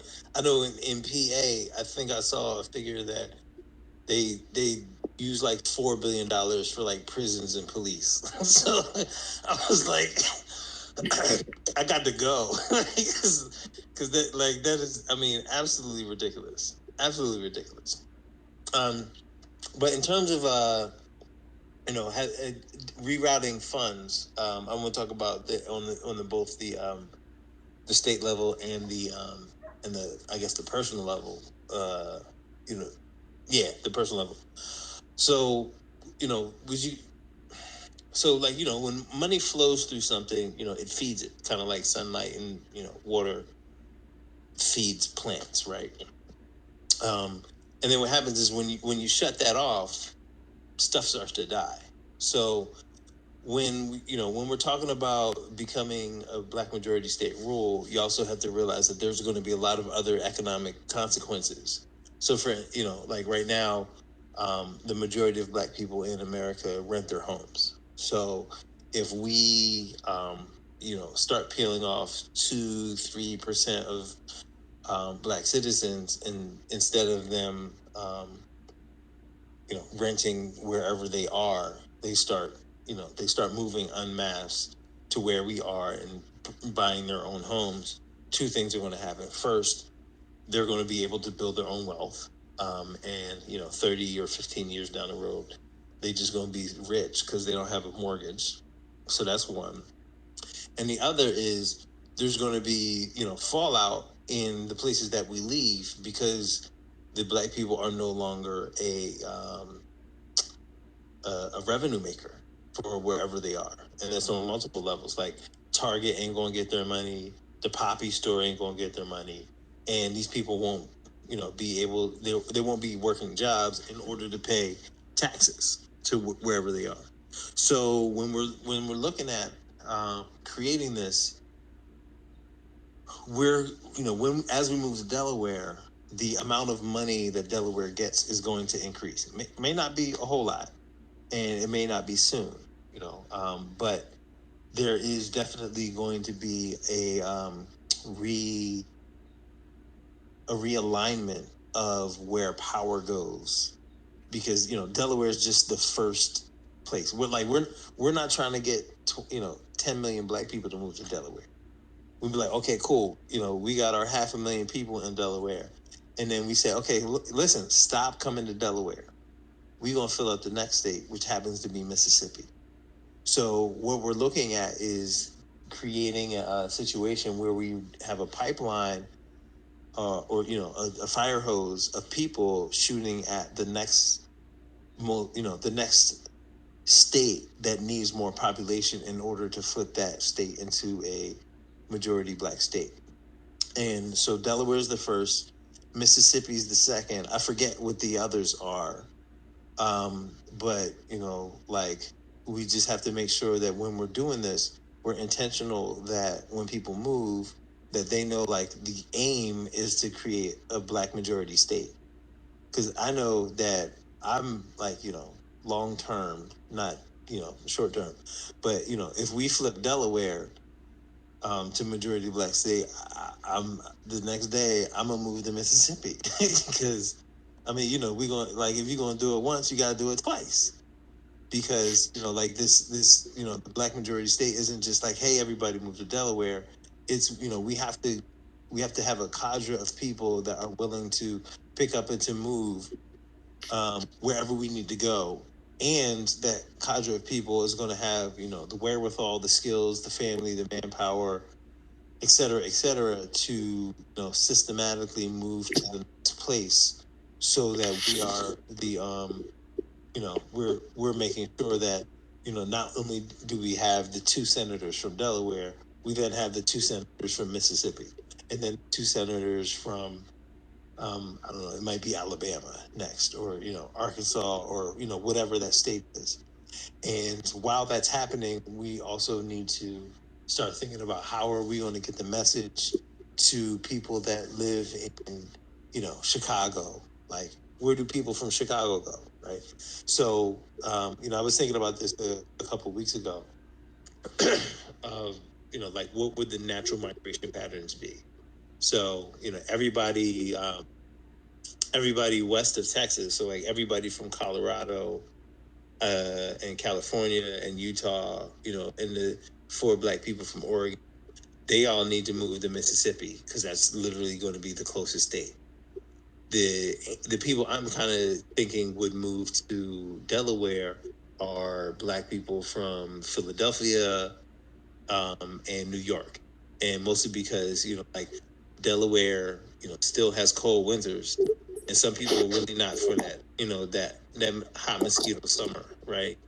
So it still has cold winters, and it's drivable in half a day to get back to where you were, in New York or Connecticut or wherever that was.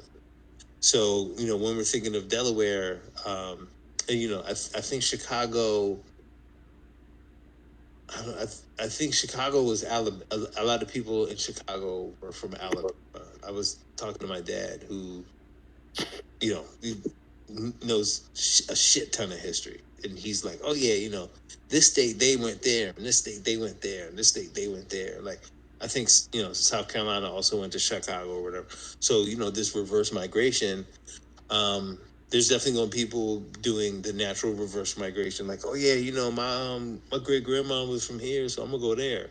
But we also want to start having a conversation about, or with people about going to places where we need your bodies for political control first, and then once we get that, then you can go to wherever it is that you need to be. So I just wanted to fill that in there too. Yeah. You know what? I got information on now on hand right now, but I have information on the top 3 states per northern city. Like what 3 states, southern states that Black Americans that went to Chicago or LA or San Francisco or New York or Boston. I have that information. I don't have it on me right now, but I do have that information.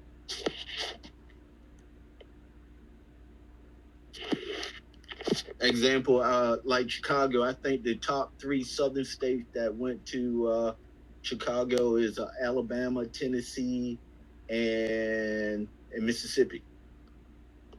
Los Angeles is Louisiana, Mississippi, and Tennessee. Detroit is Arkansas, Alabama, and I think is Mississippi or Tennessee. Yeah, that's super dope information. If you find that, could you DM that to me? I will. Thank you. I will. Yeah, I think a lot of that was either based on the rail lines that were prominent at that time. You mean like the midnight train to Georgia? Exactly, 100%. Yeah, so so we talked about South Carolina because we really try to big up Marcel. He's on board with this Black majority state. He's becoming more of an advocate for South Carolina, and that's a beautiful thing. So Mississippi, Alabama, Arkansas, Georgia, South Carolina, Delaware, Maryland, and then all the overgrowth states in between, as we can stabilize our population and grow into these other states as well. But so getting the first one off the ground and establishing the first one is the key to all of it, because you gotta show it. You gotta show it. My conversation with Mr. Roland Martin, it pretty much ended up with, prove it. I mean, that's essentially the position he took. And one of those, I'll believe it when I see it. And that, a lot of people do hold that opinion, and they will hold that opinion, and once they see it, then everything changes at that point. So that's the main reason we go with the smallest county, the smallest state, and so we can prove it, and so people can see it working, they can see it in operation, they can visit it, they can come to see some of the amusement parks and everything else that married Black parents spoke about.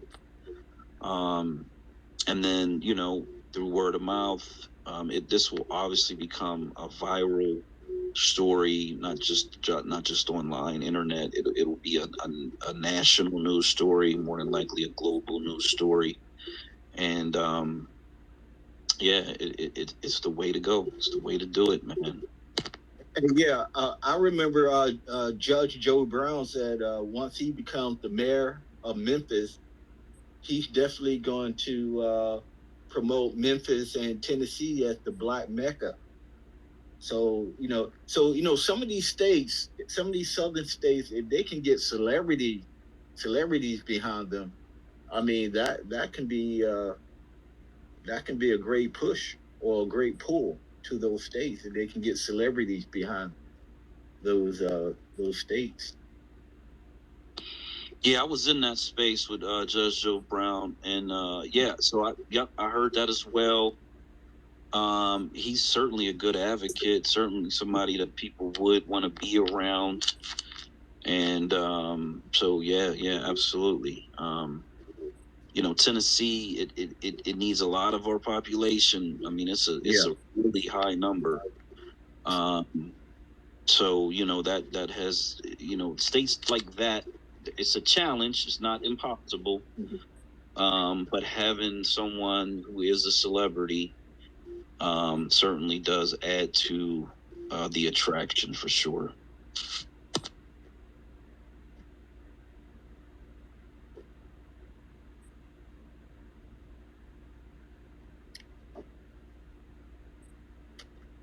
Okay, so trying to go back. I'll try to go back over things we touched on earlier that are very pertinent to this room, this space. Oh yeah, so touching on what Mary Black Parent was saying just a while ago.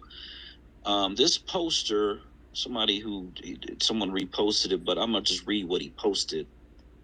He said, "They taxing us to death and sending your money to everyone but you, but y'all still slaving." Period. And then he put suicidal thoughts after that part. So that part I really don't. The last line, but the rest of it is essentially the truth. I mean, the country was founded on taxation without representation. That's how we have been here in this country. We don't have real representation. We never have had real representation. There may have been a very small period of time during Reconstruction when we actually had a sliver of real representation, but we know what the outcome of that was. And then actually during that time, we had 2 Black governors in the state of Louisiana, but each time they were only the governor for about a month due to either a scandal or a death of the white governor at the time. So we were right on the precipice of it. And then they obviously started their domestic terror campaign, which the more I dig into that, it really, in my opinion, was sanctioned by the federal government, is the way that I'll put that in terms of the research that I'm doing, because I looked at a case where, well, there was several things. There was one thing where I think it was South Carolina. There was a general who essentially gave Black American citizens freedom to vote and actually gave them their freedom. And then Abraham Lincoln heard about it, found out about it, and he actually designated Black Americans at that time as property of the federal government, and essentially re-enslaved them even though this general had given them their freedom at that time. And so when you go back and you see situations such as that, you can only put all of the responsibility and blame on the federal government for stepping in and essentially re-enslaving Black Americans at that time. A lot of times we like to imagine this was only one party. This was only a Confederate situation. But this is why we need this education, because the reality is it really was both sides. It really was all white people in positions of power and authority that really worked to not only siphon away, our inheritance of the land, our inheritance of wealth, but essentially our humanity, within this country. So, this is why this Black majority state plan, movement, strategy is absolutely critical. And no matter what they do, and this is why hashtag there's no more crumbs, no matter what they do, no matter what programs they put forth, we just got to understand they can stop it at any time. They can defund it at any time. They can divest from us at any time. And then we're right back in the situation where we started. This is why we got to secure this Black authority, this Black state authority. And this is why we really got to make it a permanent Black majority state situation for our future generations. I use the word control a lot, but it's really more or less just about having a situation where we are the permanent majority. We are the default population. The majority of the benefits of the state, filter down to the majority group of people, and together as a voting population, we continue to vote for our best interests, because at the end of the day, I don't care what group it is on the planet, they're going to have this natural default to do for their own kind, way better than they do for anybody else. They're going to take care of home first. They're going to have sympathy and empathy for people who look like them above everybody else. That's just a natural human condition. Some have taken it to an extreme level, and we're just trying to, balance that natural human desire to do for people who look like you, people who have a shared experience that you do. And that's really what it's all about, just spreading love to our people.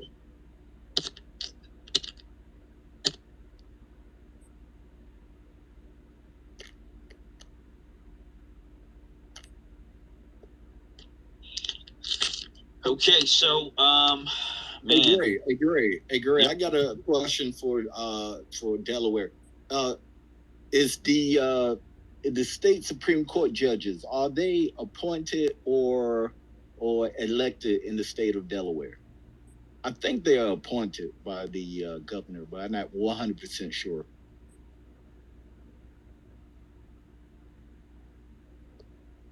Yeah, I mean, I can do a quick Google or, search of it. I know on Ballottopedia, if you haven't been on that site, they have a lot of that information on terms of elections, and you can go to individual states. Ballottopedia or ballotpedia.org is the site. And then I've been all through Delaware's election sites, but you're talking about state Supreme Court? Yes, state Supreme Court. Correct. Yeah, they're appointed. Okay.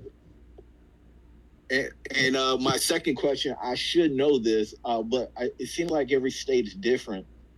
When a state Supreme Court judge is appointed, is that a lifetime appointment?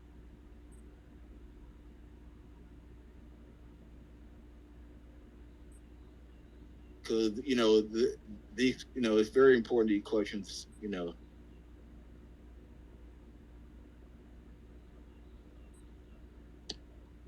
Yes. If they, you say yes. I'm not sure. I think he might be looking it up. They serve for 12 years. 12 years. Oh, okay, 12 years. Okay. Yeah, I know what you're alluding to. At least I think you're alluding to the fact that it's a tragedy that they're appointed. I believe every public official who has any authority over the public should be elected without exception, and their term should be limited without exception. The only ones you can't do that to are the federal representatives within the state, because that's federal law. But I truly believe that no one should have even 12 years. That seems insane to me. But I don't think anybody should be able to get elected old like Biden in Delaware. 40-year career in public government positions. But again, if he's in a federally elected candidate or position, that's federal law, and on the state level, you can't really affect that, but you can put limitations in and require elections for these appointed positions. I think that seems like a grossly negligent way to govern and or judge the citizens of a state like that. So okay, so I mean, pardon me for sounding like I'm stumping for the American government and shit like that, right? But I think that one of the reasons, so people in the House of Representatives, they are elected every 2 years. Senators are every 6.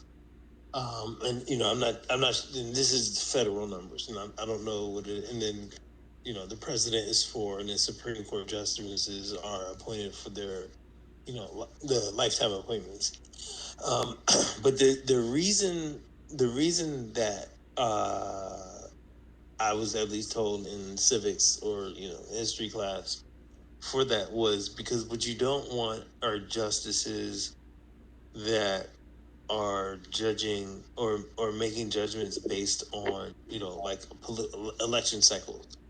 So you want somebody to be able to be a trained jurist to go through the law and all of see their cases or whatever, and not really have to run. Like if they're running political campaigns, how objective can they be? Now, of course, the water is poisoned with partisanship and whatnot.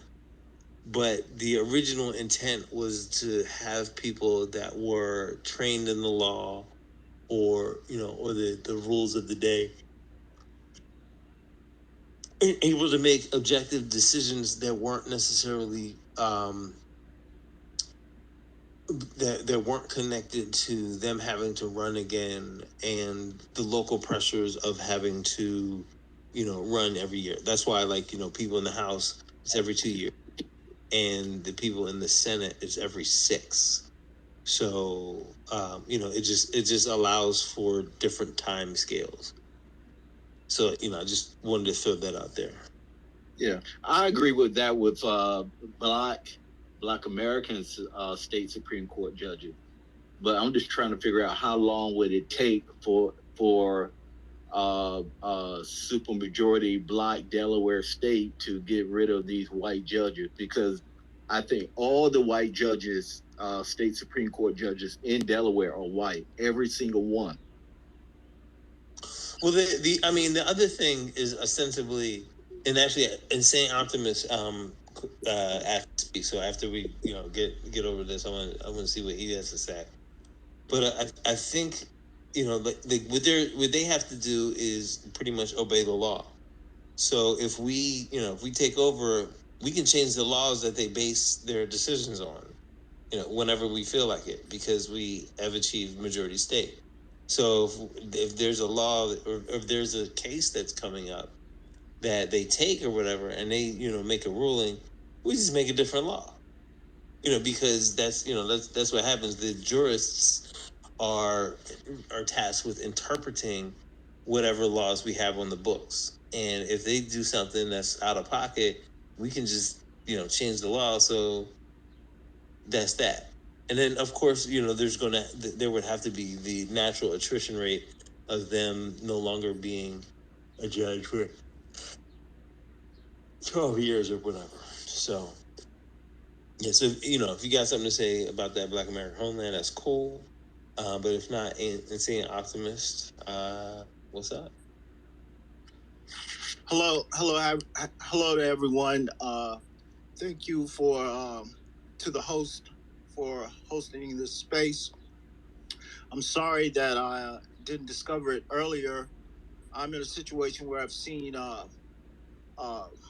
Black families lose property for lack of cooperative economics, or I've seen families who live away and just not contact anybody locally that's Black to buy the property. One situation, some Latinos ended up with some property in an area that is overwhelmingly Black. And this happened largely because the children of the heirs lived away all their lives, and they didn't even really think about letting anybody locally know that they want to sell the property. So this is all happening in North Carolina. What I want to say is that I'm a member of another group on Facebook called Black Owned Farms, and I see some kind. I might be wrong, but I see some kind of overlap in terms of what's being being aspired to here and what I see happening on that site. It's about 276,000 people in that group. And of course, everyone knows there's a big agrarian movement going on right now within the community. And it seems like there's overlap. Obviously, people are going to buy where they want to buy. But if you alert people who are obviously they're wanting to farm, so they're trying to be autonomous. Ultimately, the greatest form of autonomy is self-rule. So perhaps if you're suggesting places that are more desirable for farming and self-autonomy, that I think there's some overlap there. And again, I think this group is great and it's much needed. So keep pushing on, keep doing what you're doing. Thank you. Sir, what's the name of that group again? It's Black Owned Farms. And it's a Facebook group. It's like 276,000 people in the group. And I pop in. If it's anything Black where, we're trying to rise up and be autonomous, I'm there. I don't farm. The family's got some land. We don't really farm it now. But, I try to stay alert and apprised of what's going on, especially when it comes to land. And, recently somebody just purchased 50 acres someplace. I can't really remember, but there are people constantly celebrating their new purchases. So it might be worth looking into. And again, people are going to buy where they want to buy, but if you alert them to what we are trying to achieve here, they may consider, that option, because obviously they're wanting to be self-sufficient in terms of feeding themselves. And, that goes right in hand with self-governing and having input on the federal level. Any Black farmer would understand that. Thank you. Man, thank you very much. We had a speaker in earlier who's in logistics, who was talking about having a network of Black farmers, Black truck drivers, and Black-owned, I believe, grocery stores. And we had a speaker last week who actually owns some grocery stores in the Maryland and DC area. And we talk about being able to grant a half-acre land to the initial Black migrationists who moved to the state of Delaware in order to establish Black majority voter rule over that state. That would equal to about 25% of the land in the state.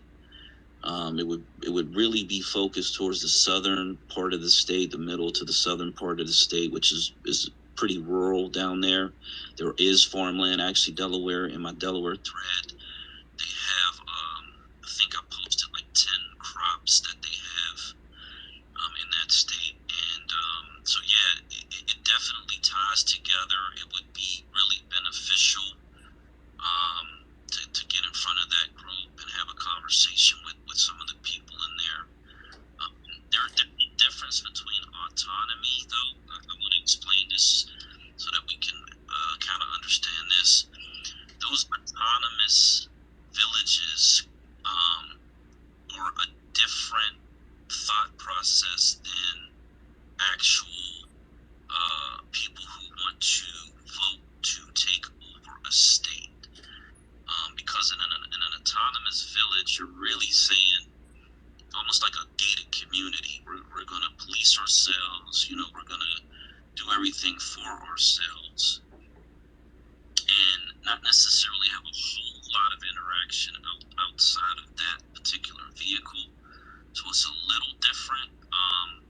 But I can see a situation where you have hundreds of these little communities that can move into a state, buy up land, and vote. I mean, because that's the most important part for this particular strategy is we gotta vote our people into authority so that they can support and protect those villages that they want to create. So they definitely can work together.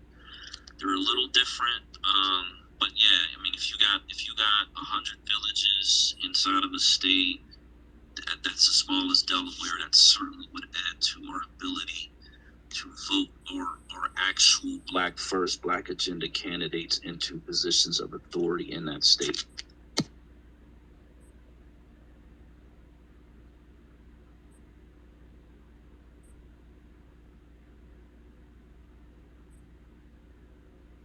Yeah, 276,000 members. That's pretty big. Man, shoot, that's a huge group. Absolutely, gotta appreciate and respect that for sure. Yeah, and I just want to be clear that they're not so much interested in villages per se as in growing and producing their own food. They are not so much interested in villages. They're more interested in being able to grow and produce their own food and ultimately sell it. If anybody's into 50, 100 acres of land, yeah, they're going to need trucking. I think there was another lady in here I saw her earlier. She mentioned that to me. I was in another space about a week ago, and I know the lady you're speaking of who was talking independent and just purchasing land. And yeah, you saying that there's farming land in rural Delaware, southern part of Delaware, which seems to be like the first state you're looking at. Some people might be willing to consider that as a move. Certainly. Man, I don't do a lot of Facebook. That's kind of where I started out, and like most people, I sort of gravitated away from it. But I will jump in the group. I'll try to join. Be respectful of the rules, and then see if I can post some information for people to look into. It definitely sounds like a great resource for sure, man. I mean, a couple 100,000 people, even if we got 1,000 of those people who were serious, it would be the beginnings of a serious situation. So thank you so much for letting us know about that.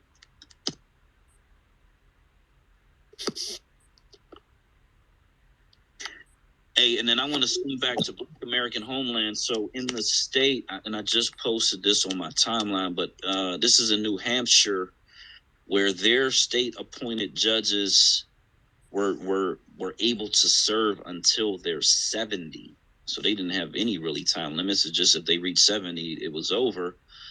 In that state, they can only be removed through impeachment, but they were introducing a state constitutional amendment in order to remove or recall their judges. So when we go to rewrite the state constitution, and then as I'm looking down this, I think they're talking about in California, they were trying to do something else, or maybe they did recall a judge in California.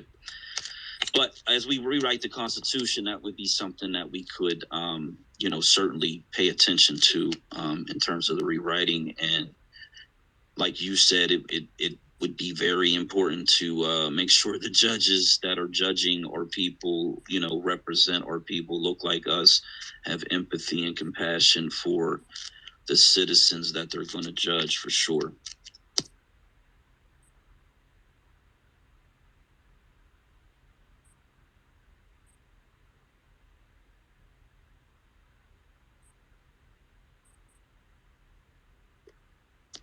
Yeah. So speaking of Facebook, I had a page, and they're all Black State. I'm at Black State of America, Black Majority State. I had a couple pages, and I had the group, Black State of America. And the issue over there was, like Marcel was talking about, how he feels Twitter is sort of shadow banning him.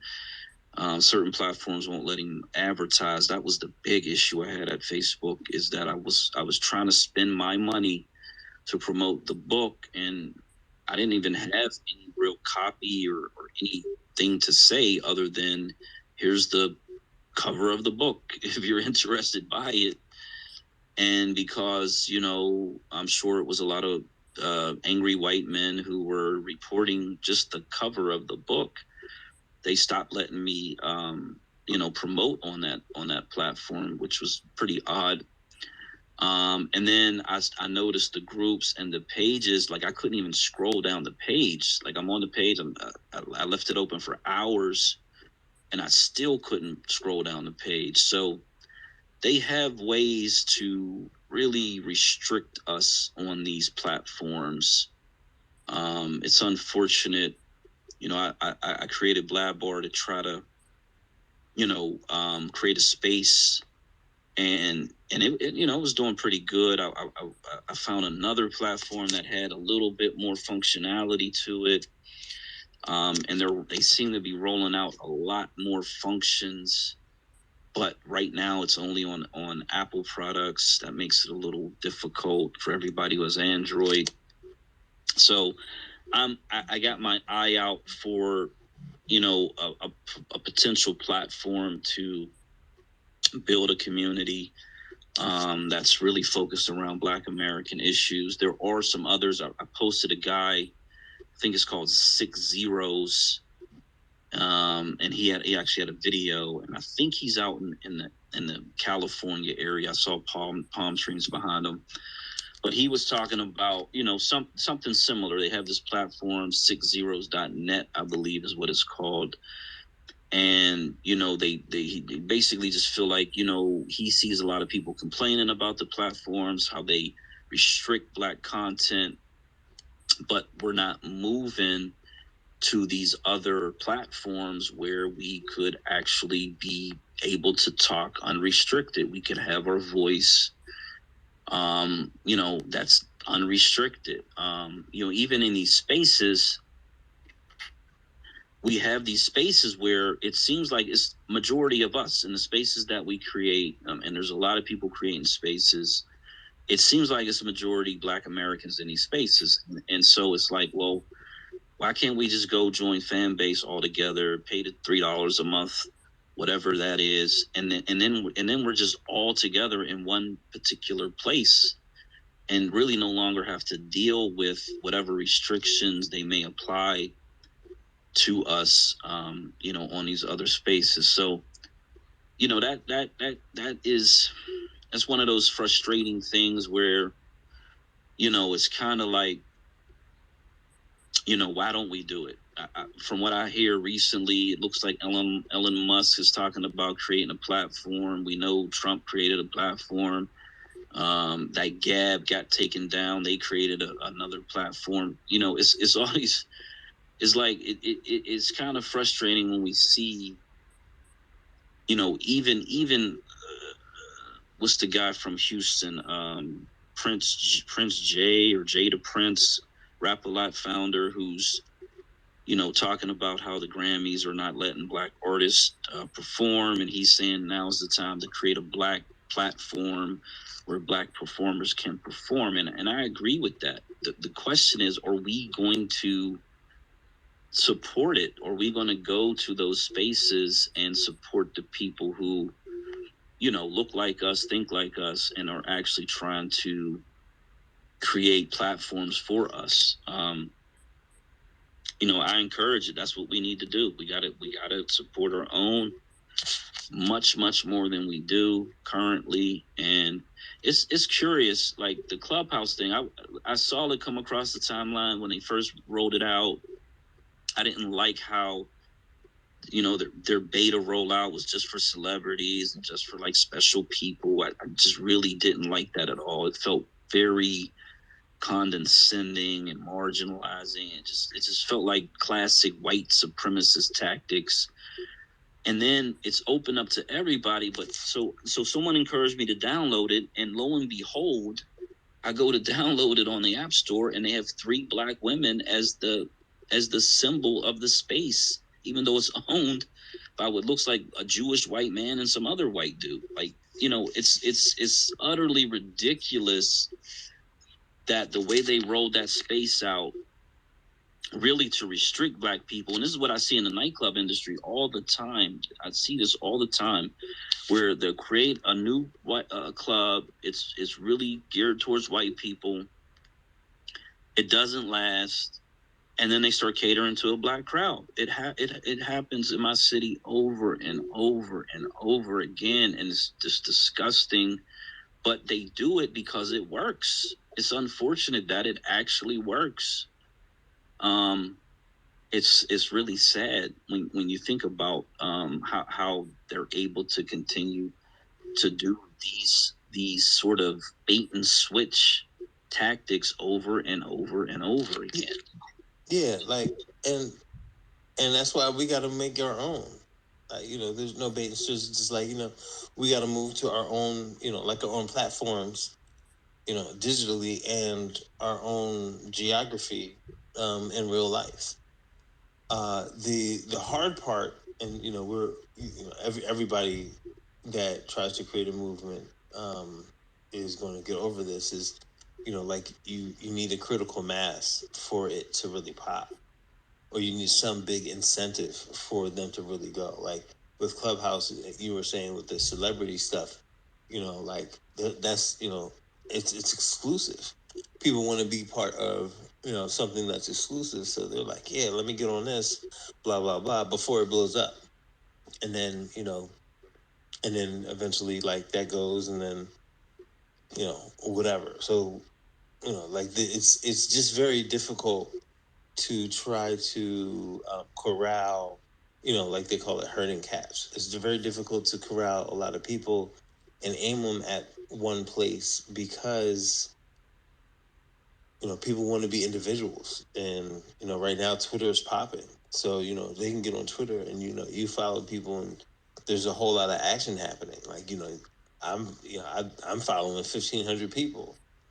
I don't know most of them. I could unfollow most of them if I wanted to, but it's just people want to go where the action is.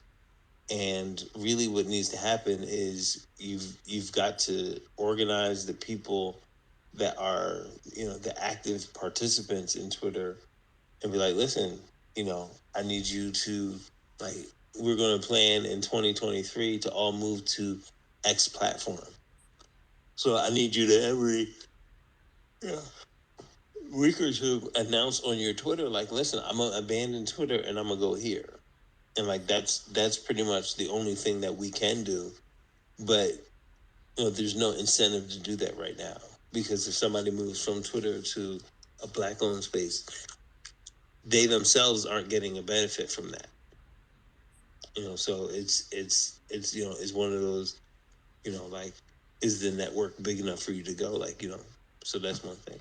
But I really just tried to jump on here to say two things. First, Delaware does have a Black woman Supreme Court justice.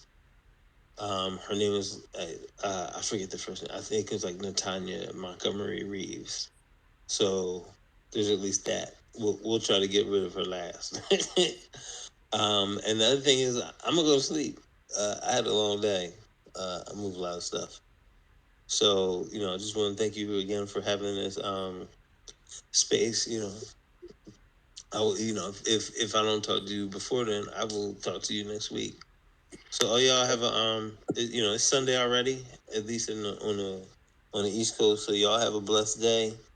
Y'all have a blessed week, and keep the revolution going. And also, listen, go in other spaces and tell them about us. If you like what we talking about, like, go stump for us. Be like, listen, well, they was talking about this space and blah blah. What do y'all think of that? And ask them questions to see what they're doing, because a lot of spaces might not have the wherewithal to have this level of discussion.